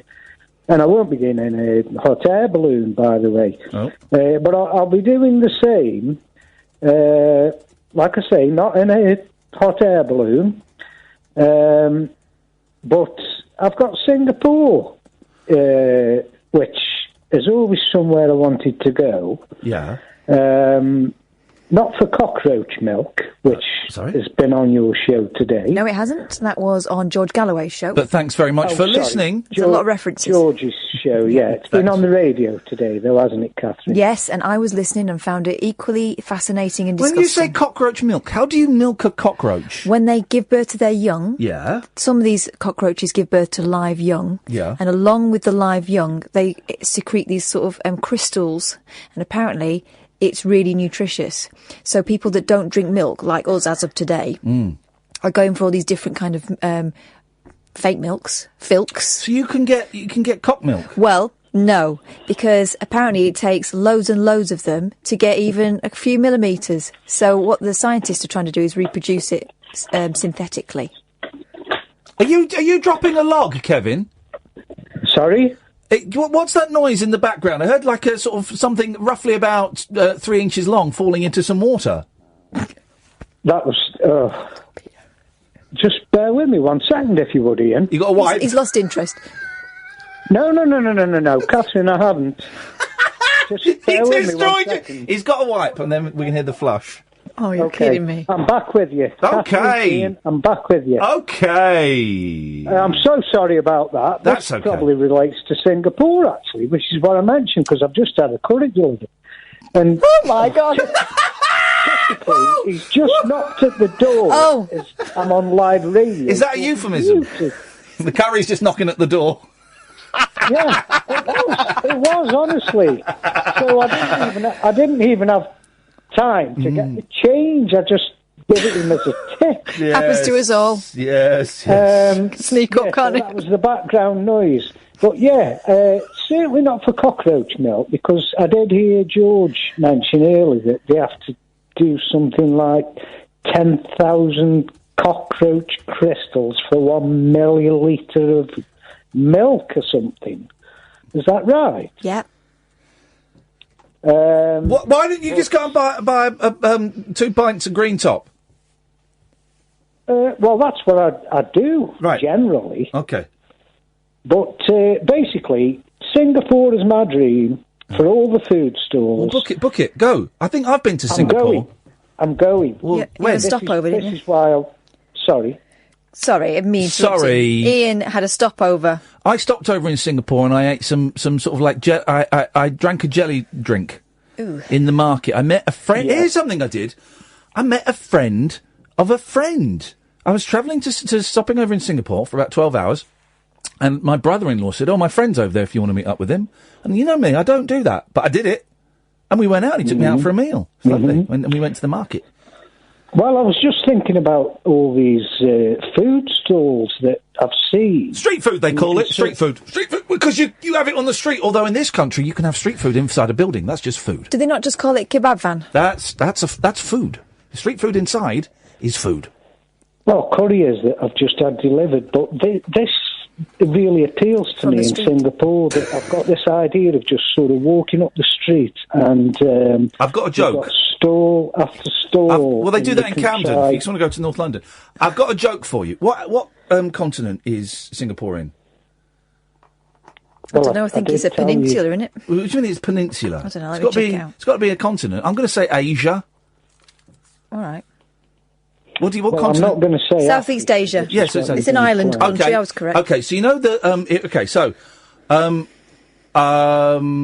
what continent is Jamaica in? What continent? Yeah, it's in the Caribbean. It's an island. I took my wife to the Caribbean for a holiday. Oh, I've been to the Caribbean. Yeah. No, she went of her own accord. Well, no, I went on a cruise. Hang on. So did I, Catherine. Right. Yeah. Okay. You are a buzzkill. Here we go. Just be quiet, Kevin. I went on a musical cruise to Southeast Asia. No, I'm doing that joke. I'm setting up that joke. That's my joke. All right, go on. You do it. Well, no, you've ruined it now. No, you go for it. No, Kevin hasn't noticed. You've ruined it now. Kevin hasn't noticed it. Kevin hasn't noticed that. Yeah. That's not fine for the kids. Okay. So I don't know about you, Catherine, but I went on a cruise and I went to Antigua, Guadeloupe, and yeah, it was really fantastic. I'm reminded by Andrew that actually I did go to Africa once, and on safari I shot a zebra in the anus because it's lucky. That's actually true. I did do that. That was the thing. I'd forgotten. Thank you, Andrew. Yes, I shot a zebra in the anus. Yeah, but isn't it nice just to get away and from the? It is, Kevin, and it's going to be nice to get away from you. So I went to the Caribbean with my wife. Oh, don't be a dick. Why? Break. Dead of Night discourse for disco queens. I'm related to Jedward and Dolly Parton. Dairy farmers and distant fathers. Yeah, whatever. The Late Night Alternative with Iain Lee. Doing lots of things that we don't know about, we can't control. On Talk Radio. Yes, great. Thank you, Jenny. Jenny's just tweeted, Jamaica, no, she went of her own accord. What's that mean? But I went, please play the game, right? I went to see Neil Diamond live in Asia. Oh, that's a long way. You're such a tit. All right, I'll do it. You ready? No, because you won't do it. You won't do it. Singapore? No, he's really wealthy. Oh, I thought you were going to say no, he's quite good. No.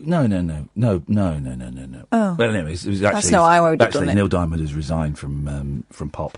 He's resigned from being the chief of Pop. The chief of Pop. Is that his official title? Well, Is that what he's got on his door in his office? King of rock and roll. You got the COP. Yeah, you got the Prince of Pop. POP. Yeah. That's Michael Jackson. Yeah, the notorious POP. And you've got Diamond is the chief of Pop. Is that what I said before? That's a great title. The Cop. The Cop. Isn't Madonna the Queen of Pop? Oh, Kylie's the Princess of Pop. Yeah. So what we need is a Grand Duke of Pop. Well, that would be surely that would be Bowie, the Duke. Can we? Okay, here we go. This is. I knew we do musical royalty. Yeah, we do music. We're going to do the musical royalty. So let's get this. So we've got down here is the Prince of Pop. Is Jackson, despite the fact that many suspect he was unhealthily he was well, and also he called himself the Prince of Pop, and that's not how aristocracy works. So his dad is Elvis, the King of Rock and Roll. No, his dad was Joe Jackson. What, the Joe Jackson? No, he wasn't. It wasn't Joe Jackson. What are you talking about? You don't even know what you're talking about. What, Michael Jackson's dad? Joseph Jackson. Right, okay. Do you know who Joe Jackson is? Mr. Jackson. Okay. This is Joe Jackson, and this is going to prove to you that you don't actually know anything that you claim to know. Ladies and gentlemen, according to my producer and journalist friend, Katherine Boyle, this guy's Michael Jackson's dad. Hang on.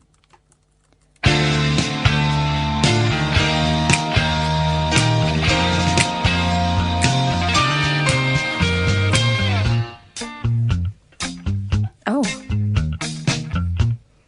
Really going out with him. Oh, is that one? Pretty women out walking with gorillas down my street. How rude. Looks like Steve Lamacq. From my window I'm staring while my coffee goes cold. Cold. Look over there. Where? There's a lady that I used to know. Anyway, why is he pretending to be Elvis Costello? I don't know. He looks very different from the Joe Jackson I've got in front of me. He looks like he's been left. Oh gosh, Michael Jackson's dad is ginger. He's not ginger. Growing up in Slough, and I live in Slough now, very fashionable amongst older Asian gentlemen. I think it's Pakistani more than Indian, but I don't know. I think it's Pakistani. Older Asian gentlemen I guess it's henna their hair, so they go full Prince Harry, like bright ginger hair because and it's on beard. white. Because they're dyeing white hair. Oh yeah, that would make sense. Yeah, but it's a great look. Uh-huh. The full-on ginger hair and beard. Hey, I tell you what, I'm so into Paul McCartney at the moment. Do you want me? I heard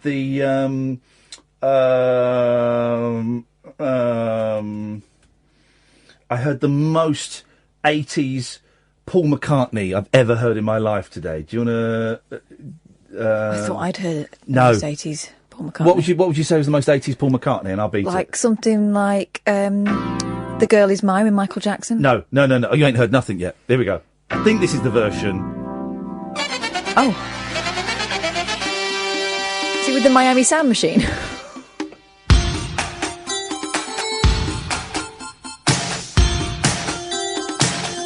Is that Christopher Plummer? He's in everything these days, isn't he?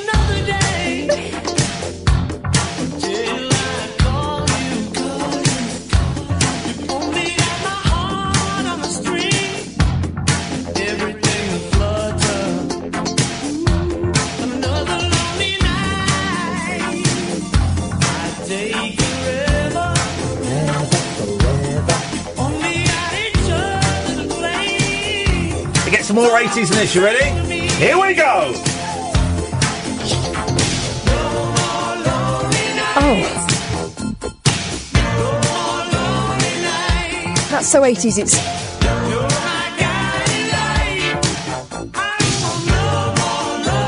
Gosh. That's a poly blend.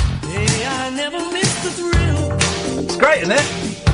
Now, I thought the choir earlier on was the most white bread thing I'd ever heard, but that... I'm obsessed with Paul McCartney now, and this is from the film Give My Regards to Broad Street, which is just... it's incredible. No More Lonely Nights is one of the best Paul McCartney songs of all time. It's a lost classic. The one I've heard is slower. Yeah. No More Yeah, that's the love Lonely version Nights. that Right, wasn't meant to be the version. hit. This was the version that was meant to be the hit. Here we go. It sounds quite jolly.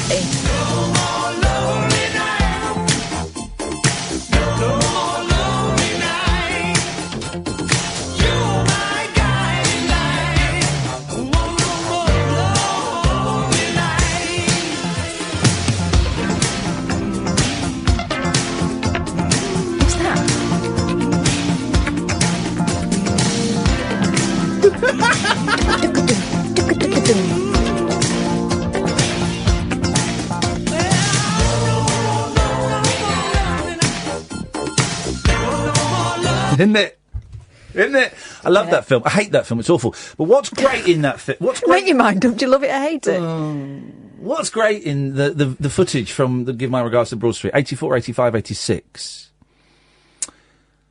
is he's going grey. Yeah. And by 84, he's quite grey. He stopped that though, didn't he? Well, he somehow managed to reverse that. I don't know how. You watch, which I watched for the first time since 1986. Watched it yesterday. You watch the Press to Play video. Terrible song, but it's a great video. It's him on the London Underground, and it's done like Gonzo style. So he just goes on the Underground. And obviously, for Paul McCartney to be on the Underground, you know, it's a big thing for him. But obviously, everyone's just like, bloody hell, it's Paul McCartney. In Paul McCartney's voice. And he's very, very grey. Yeah. Very, very grey. And I think he looks great with grey hair. He obviously dyes it, and that's fine. He's a pop star and he dyes it, and that's fine. The suspicion is that it's a wig as well that he's wearing, because it's very lustrous. Well, the greyer he gets, or when you see him grey, and then you put him next to a picture of his brother, you realise that family resemblance is quite strong. Yeah. And I love McCartney. The one interview that I'd love to tick off, the only one I've got left on my list, is McCartney. It probably won't happen. I don't want to say never, because I did interview Ringo. I've interviewed everybody else I wanted to. I've interviewed all the Monkees. I've interviewed Andy Partridge. I've interviewed Gene Simmons, because I used to like Gene Simmons. Mike Love. Mike Love that from was the going Beach to happen. Boys. Brian Wilson I've interviewed thrice, I think. Mike Love. Ray and Dave Davis from the Kinks. What about Neil Diamond? That'd be great, wouldn't it? Yeah, that Neil Diamond was... Yeah, that ain't going to happen now. Townsend I'd like. Oh, Daltrey's doing the rounds. Daltrey's got a new album out. Yeah, and he's been putting his foot in it all over the place, hasn't he? What's he been saying? Brexit? Is he saying one that of the Brexit boys? No, saying that the Me Too movement was a load of nonsense, and he didn't know any pop star would ever need to force himself on anyone. Well, I don't know if you've heard of Gary Glitter. Yeah, a guy. He has heard of Gary Glitter, because in about 1996 they did Quadrophenia live at Hyde Park, and in the rehearsal, can't remember which character Gary Glitter played, but in the rehearsal, you know, Gary Glitter does all that, puts his arms out and stuff like that. He smacked Roger Daltrey in the eye, and for the performance, he has to wear an eye patch. Brilliant. Let's go to Jack. Good evening, Jack. Good evening, Ian. Good evening, Kath. Hello. Hello, Jack. What you got? Well, Ian, I've been listening to so many brilliant covers through that bluegrass YouTube link that you sent me. Well, you didn't send me, but you put it out on the radio. The bluegrass.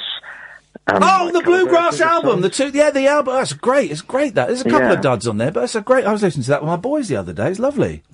Well, it got me thinking about loads of different cover versions of songs, and obviously you've been playing the great covers of Africa. Yes. And I run a choir, and each week we do a quiz. Yeah. And I was basically thinking of this new idea of a quiz. Yeah. I don't know about the name yet, but I was thinking of calling it version perversion or original version. I think you should call it version perversion, original version. Okay, and I was wondering if you and Kath want to be the first contestants? Oh, mate, yes! Anything that allows me to humiliate Katherine on national radio. It's only talk radio and DAB, but you get the point. Then I'm up for that. Okay, great. So it's called version perversion or original version. Drop the or. Drop the or. Just call it version perversion, original version. Okay, yeah. Okay. Trust me. I work on Good Morning Britain. I know what sells. Yeah, okay. I've just crossed it out. Okay, so basically I'm going to give you a song title, and you need to say VP, version perversion, or OV, original version. Okay, I like the sound of it. Okay, are you on board, Kath? No, but I suppose I'm along for the ride now. She is in a right old sourpuss, spoil sport mood tonight, Jack. I can only apologise. It's okay. Hopefully this will cheer her up. I hope so. Oh, well, it won't. Go on. Okay, number 1, Smooth Criminal by Michael Jackson. Yeah. VP or OV? OV. No, well, hang on. What do the letters stand for? Original version or version perversion? Version perversion. So we're saying, is it a cover version? What are we doing? Hang on, Jack. What are we saying? And then I've got another one. And then afterwards, when we've heard it, we can say which version you perversion.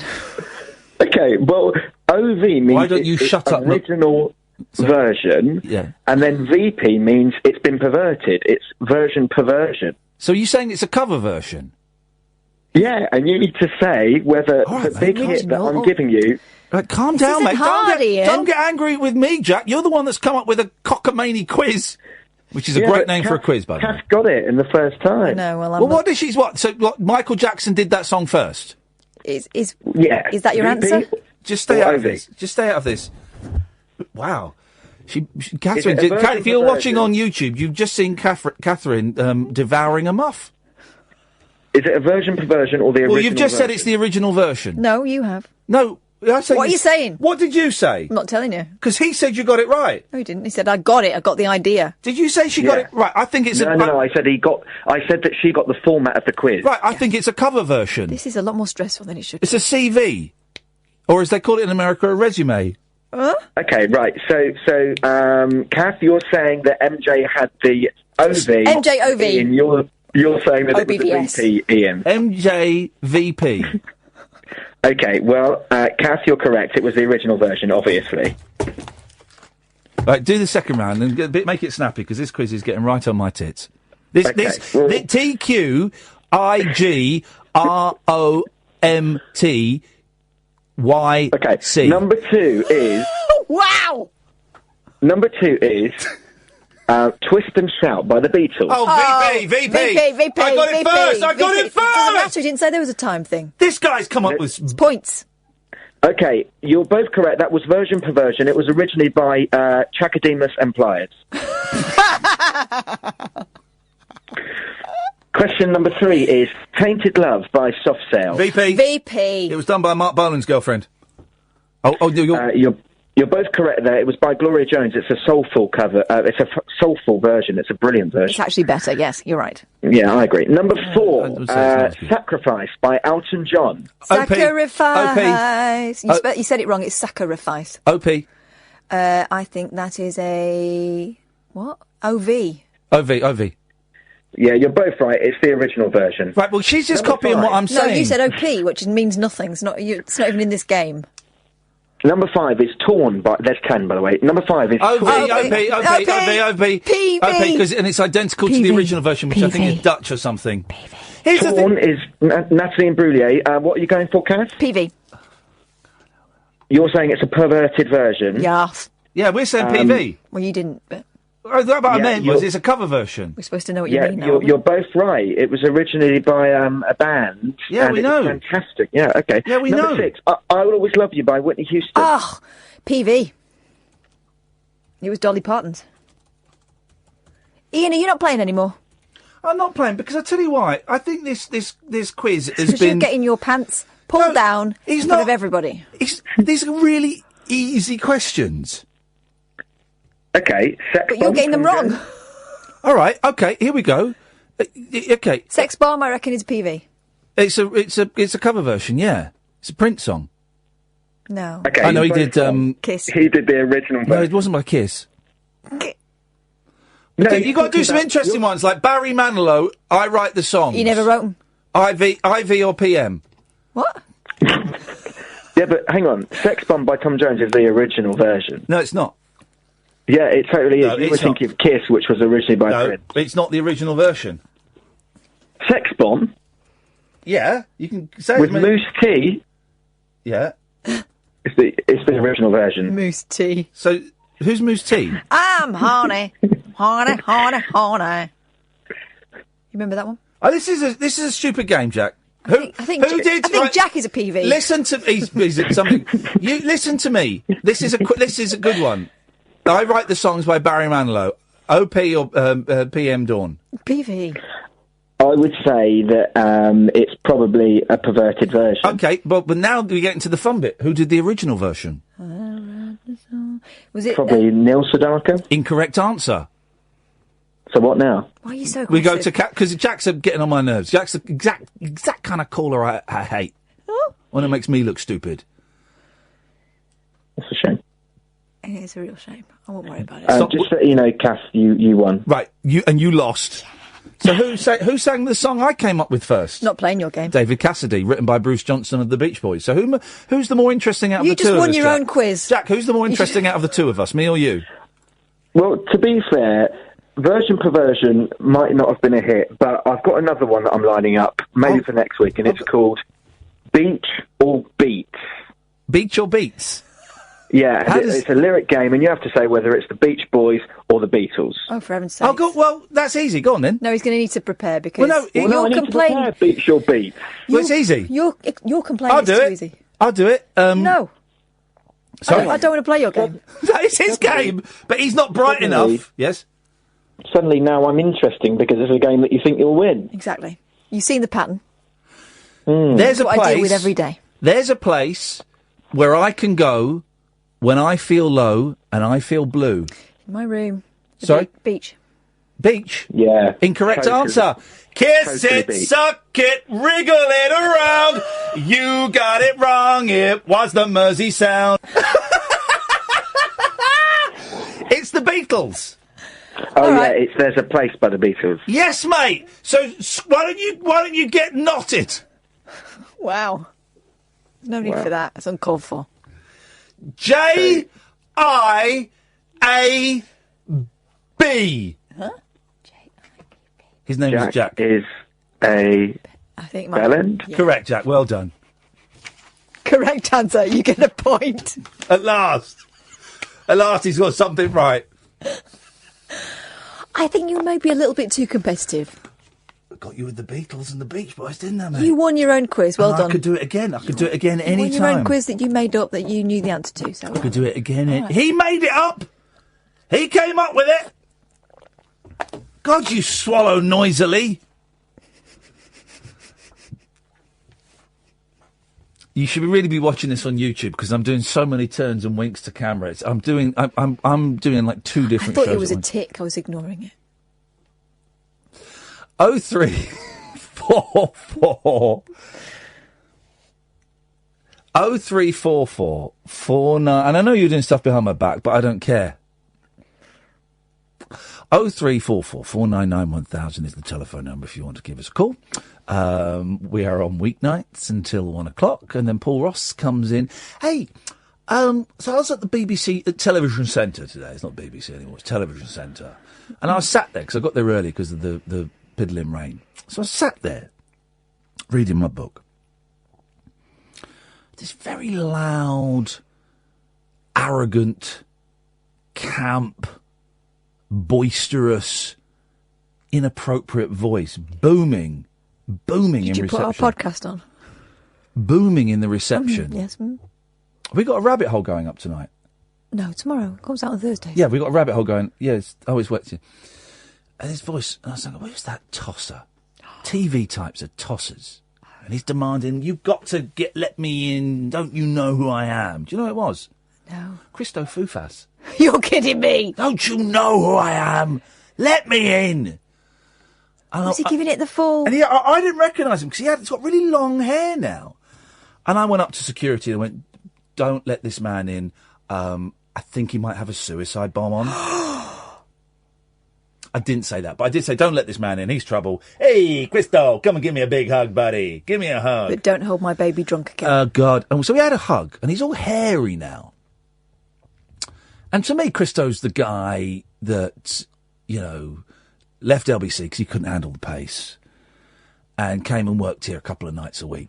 He's, and I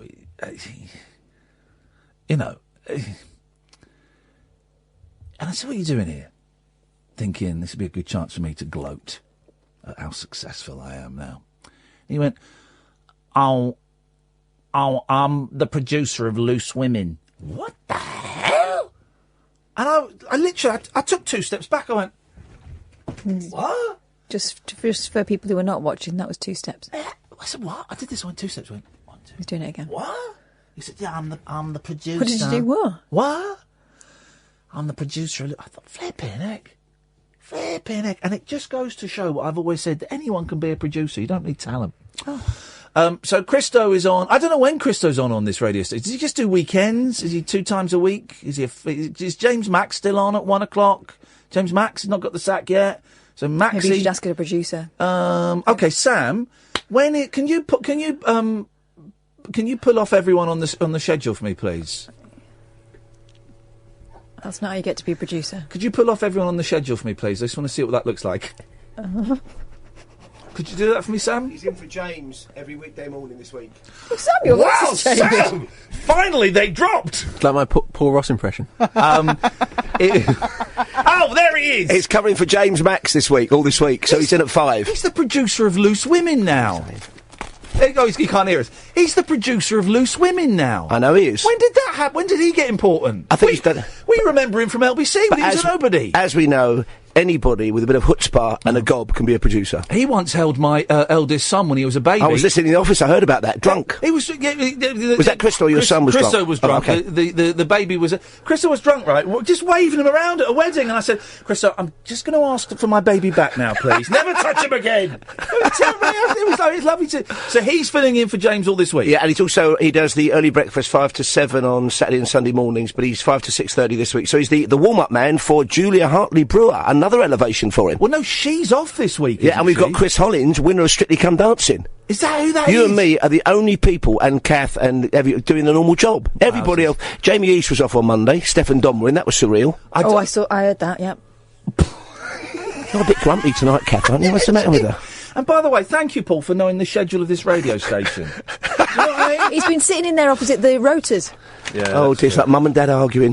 Happy place, happy place, happy place. Thank you, Paul. We'll see you in a little bit. Paul Ross is on at 1 o'clock. 0344 499 1000 is the telephone number. This is the Late Night Alternative with Christo Fufas.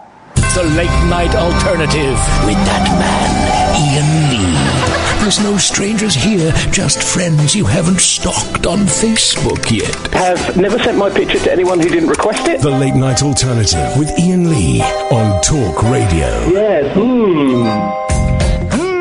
Yeah. That's not right. No, yeah, I can't do Roland Rat. Hey, Rat Pain. Yeah, Rat Pain. Yeah, Rat Pain. I used to have a Roland Rat pencil case. Is that a euphemism? Nope. And now it's more a Telly Savalas. Sorry? Is it? I don't know. Was it a euphemism? No. It was an actual pencil case set with eraser and pencil sharpener. Pencil. Do you prefer pencils or pencil sharpeners? Oh, each does a job. This is what I bought.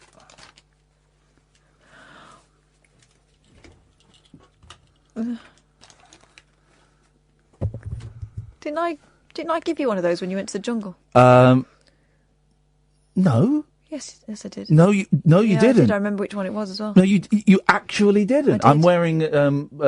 I'm wearing an eye mask, sleepy mask. It's a bit tight actually. It's pushing my eyes. Yeah, the other one was better. You didn't give me one. That one's extendable. Look, let me give you. Yeah, I know how it works, mate. You've got a massive melon. Thanks. What are these little things? Oh, it's a little thing to keep it in. It's that ball gag that goes with it. Ball gag, where's my ball gag? That's the new game we're going to be playing. Where's Ian's ball gag? So, yeah. What's your favourite biscuit? Oh, jeez. So, I'm wearing an eye mask. Anything could happen.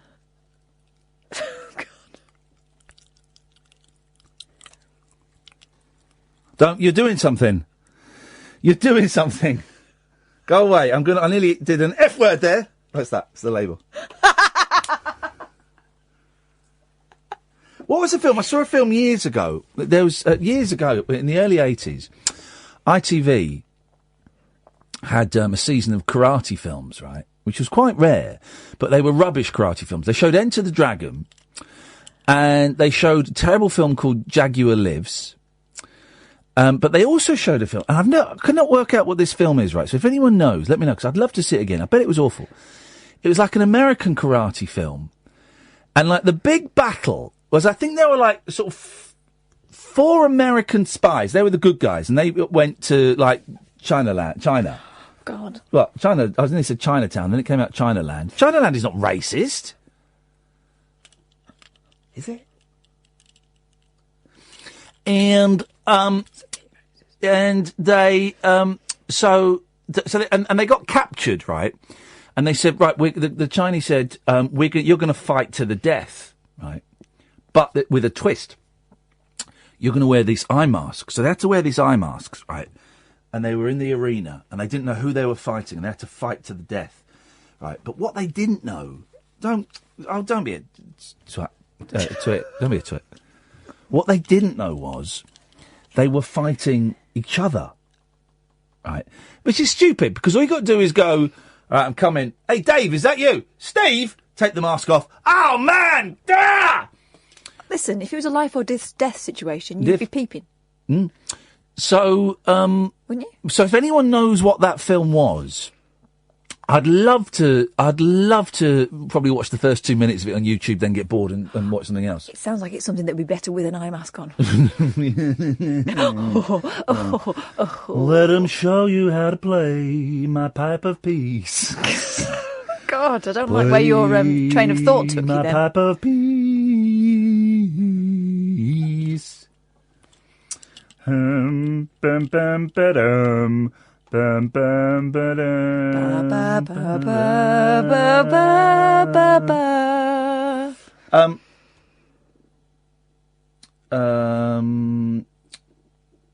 Hang on a minute. Kate Bevan. Why do I know the name Kate Bevan? I know that name. I know that name.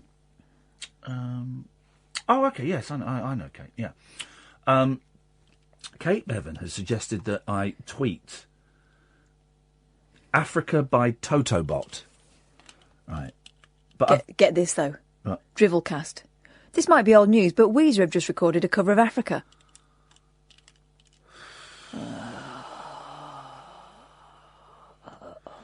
Well, anyway, it's not tweeted me back. Toto bot. Toto by Africa. Toto. Drivelcast, you're blocked.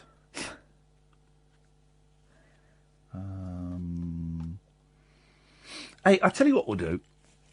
And this will take a bit of time. You know, our mate Jeff, who does the animations for Rabbit Hole. Yeah. He's come up with a brilliant game. Radiopoly, right? So it's Monopoly, but radio. Yeah. Although he's put us as like old he's put us as the brown ones that are worth 60 Well, quid. I saw the official final version. Has he We're like hotels or something now. He's going to have the radio stations are the places. Yeah. And then you can put different valued properties on it. It's brilliant, right? It's brilliant. And Jeff, if you're listening, tweet it again and I'll tweet it. You'll be able to get it as a downloadable PDF. Obviously, you can't sell it as a proper Monopoly thing because Monopoly love you. They own it. But they've got Monopoly on Monopoly. But you'll be able to download it, and it's brilliant. Really, really funny, really clever. And if you're a radio geek, you're going to dig it. This is what I'm going to do. And I'm going to do it over the next 6 months. No, I'll do it this week. I'm going to make radio presenters. Sorry, am I boring you? Bit, yeah, go on. Okay, well, I'm about to whip your skirt off, metaphorically, a la Bucks Fizz. You say Bucks Fizz 10 times fast while spinning around on a roller coaster whilst doing cocaine in Champagne, and there's a strong chance that the first letters of the words might swap around. And also that's, well, anyway. And I'm going to do a top trumps of radio presenters. Yeah. That'll be fun, man, and then we'll play it on the air. Yeah? Yeah, it could be a bit mean, though, couldn't it? Yeah, it could be. It could be Julia Hartley-Brewer. Oh. It could be. It could be. But that's what we'll do. And that's my idea. No one else can do it. If anybody else does it, then they are a liar and a thief and a benchord, and they should be executed at dawn. But I don't think anyone else will do it. They won't have the patience. Sam, bless him, Sam's trying. Sam, come on the microphone and tell us what you've thought, and then, Catherine, you can shoot him down in flames, because it's too mean of me to do it. Excellent, OK. Like Guess Who? Just play a radio presenter version of Guess Who. So go on, do you want to do it? No? No, yeah, no. Tell him why. Well, he's a millennial. I've got to phrase it carefully. It's a great idea. It's a shit idea. But well done. There you go. There was a special sandwich. Who knows what radio presenters look like? Good point. Yeah. There we go. There we go. Although that's reminded me, Rabbit Hole this weekend, we can play Guess Who again. Oh, yeah. That's one of my favourite things to do. do. We've got to do the... Oh, flipping out. Oh, no, we're doing... OK, it's the TV thing, isn't it? Mm-hmm. Getting so stressed about that. So stressed. I actually think it's probably one of my worst ideas that I've ever been involved with. Yeah. Sorry? Why didn't you tell me that 6 months ago? Probably is, but let's do it anyway. Let's do it. There's only... Let's see how many tickets we've got. I mean, everyone's expecting it to be a disaster, so it will not disappoint. Yeah, let's see how many tickets we've got, Ian. The show on Sunday, got 11 tickets left. It's not bad. No. 11 tickets. You want them, you got to come and get them, guys. I wonder if Nigel will actually turn up. No, he won't. Not after what we read about him on his Facebook page. Right. We've still got time for this. So the Prince of Pop is Jackson. The King of Pop is Elvis. Right. Queen of Country. Oh, hang on. You say Dolly or Tammy? I'd say Tammy. I'd say Tammy's the Queen of Dolly. Country. What's Tammy done lately? She's Dolly's dead, still mate. going. I think... Alexa... Alexa, who is the Queen of Country music? I'll just look for you, Ian. Kitty Wells. No, she's calling herself that. No, she's not. The original Queen of Country music is Kitty Wells. Even Dolly Parton would say so, if she really knows country music. As of today's country music, it will be Carrie Underwood. Let's put... Well, I don't think... Well, is there a Queen of Pop? Yeah, Madonna. Is she? Yeah. Okay, the Queen of Pop. Yeah. You sure it's not Elton John? Who's... Oh, I know one. Yes. Isn't there one called the High Priestess of Soul? Isn't that Aretha? Yeah. Well, we're not doing the church yet. We're doing the royal family. Okay. Who's the Princess of Pop? Princess. Wasn't there a pop singer? Actually, it's Nina Simone. Wasn't there a pop singer called Princess? What did she sing? There wasn't there? Yes, she sang. It wasn't Take Your Clothes Off, was it? Sorry? We don't have to take off. She sang. I've got it. Isn't she a Stock Aitken and Waterman creation? Princess. Pop singer. 1985. Yeah, she's a... Say I'm your number one. Say I'm your number one. All right, so Princess of Pop is actually Princess. No, it's Kylie. No, mate, no. I'm doing this. This is only filler for the next 4 minutes, and then we're done. I thought you might want a bit of to and fro in that case. Who is the... No, that's the royal family, then. There's no other royal families. Duke. We put in Bowie, right? Yeah, the Duke is Bowie. Of course, yeah. Am I wrong in that... Wasn't Duchess one of the nicknames Keith gives to Mick Jagger? Yep. As well as Brenda. Jagger. So we've got the King of Rock. First Lady of Soul, that's Aretha. Oh, will you please? What? Goodness sakes. Just trying to play your game. I've worked out that the rules of your game are Ian's right and everyone else can shut up. At last. We've only been working together 5 years. Then that's not a game, it's just you. Sweet showing Lord. off. Yeah, exactly. Again, yes, that's the flipping act. How come you've only just worked that out? I can't take you seriously berating me wearing that mask. Especially with the toggle dangling. Is it? I feel we've run out of steam tonight, and I put that squarely on your shoulders. Oh, well, never mind. You're the producer. You should. I've been reading about Saturday Night Live. Yeah. And Lorne Michaels, when he produced it, first 5 years, and then he took a few years off, then he came back. But he would always have. So it's a 90-minute live show, right? He'd always have about 20 minutes of material extra. Yeah. So if they had to drop a scene, which they did, if someone got ill, which they did because they were all on cocaine, or if, in live performance things go faster. So sometimes or maybe the film doesn't work or something.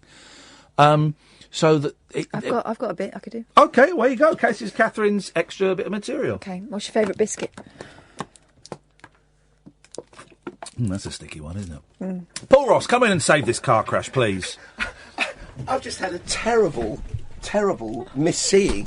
I thought you had your hair parted in the middle and greased down, like Cedric from Dennis the Menace or Percy. It looks like you've got a fantastic PG Roadhouse. It's a party. Doesn't look like his mum's got him ready for best. Oh, wow. You see, you're going to full Noel Coward mode, aren't you? Come in with a silk dressing gown and that on your head as a kind of weird... Very tempted. A head merkin. If there is such a thing. Talking of head merkins, on the show today, why Leonardo da Vinci thought that beavers chewed off their own testicles and spat them at hunters. He believed that as a fact. We are puncturing some animal myths from the past, and the only animal on God's green earth, apart from human beings, that exchange goods for sex, it's the penguin. Is Paul Ross high on something?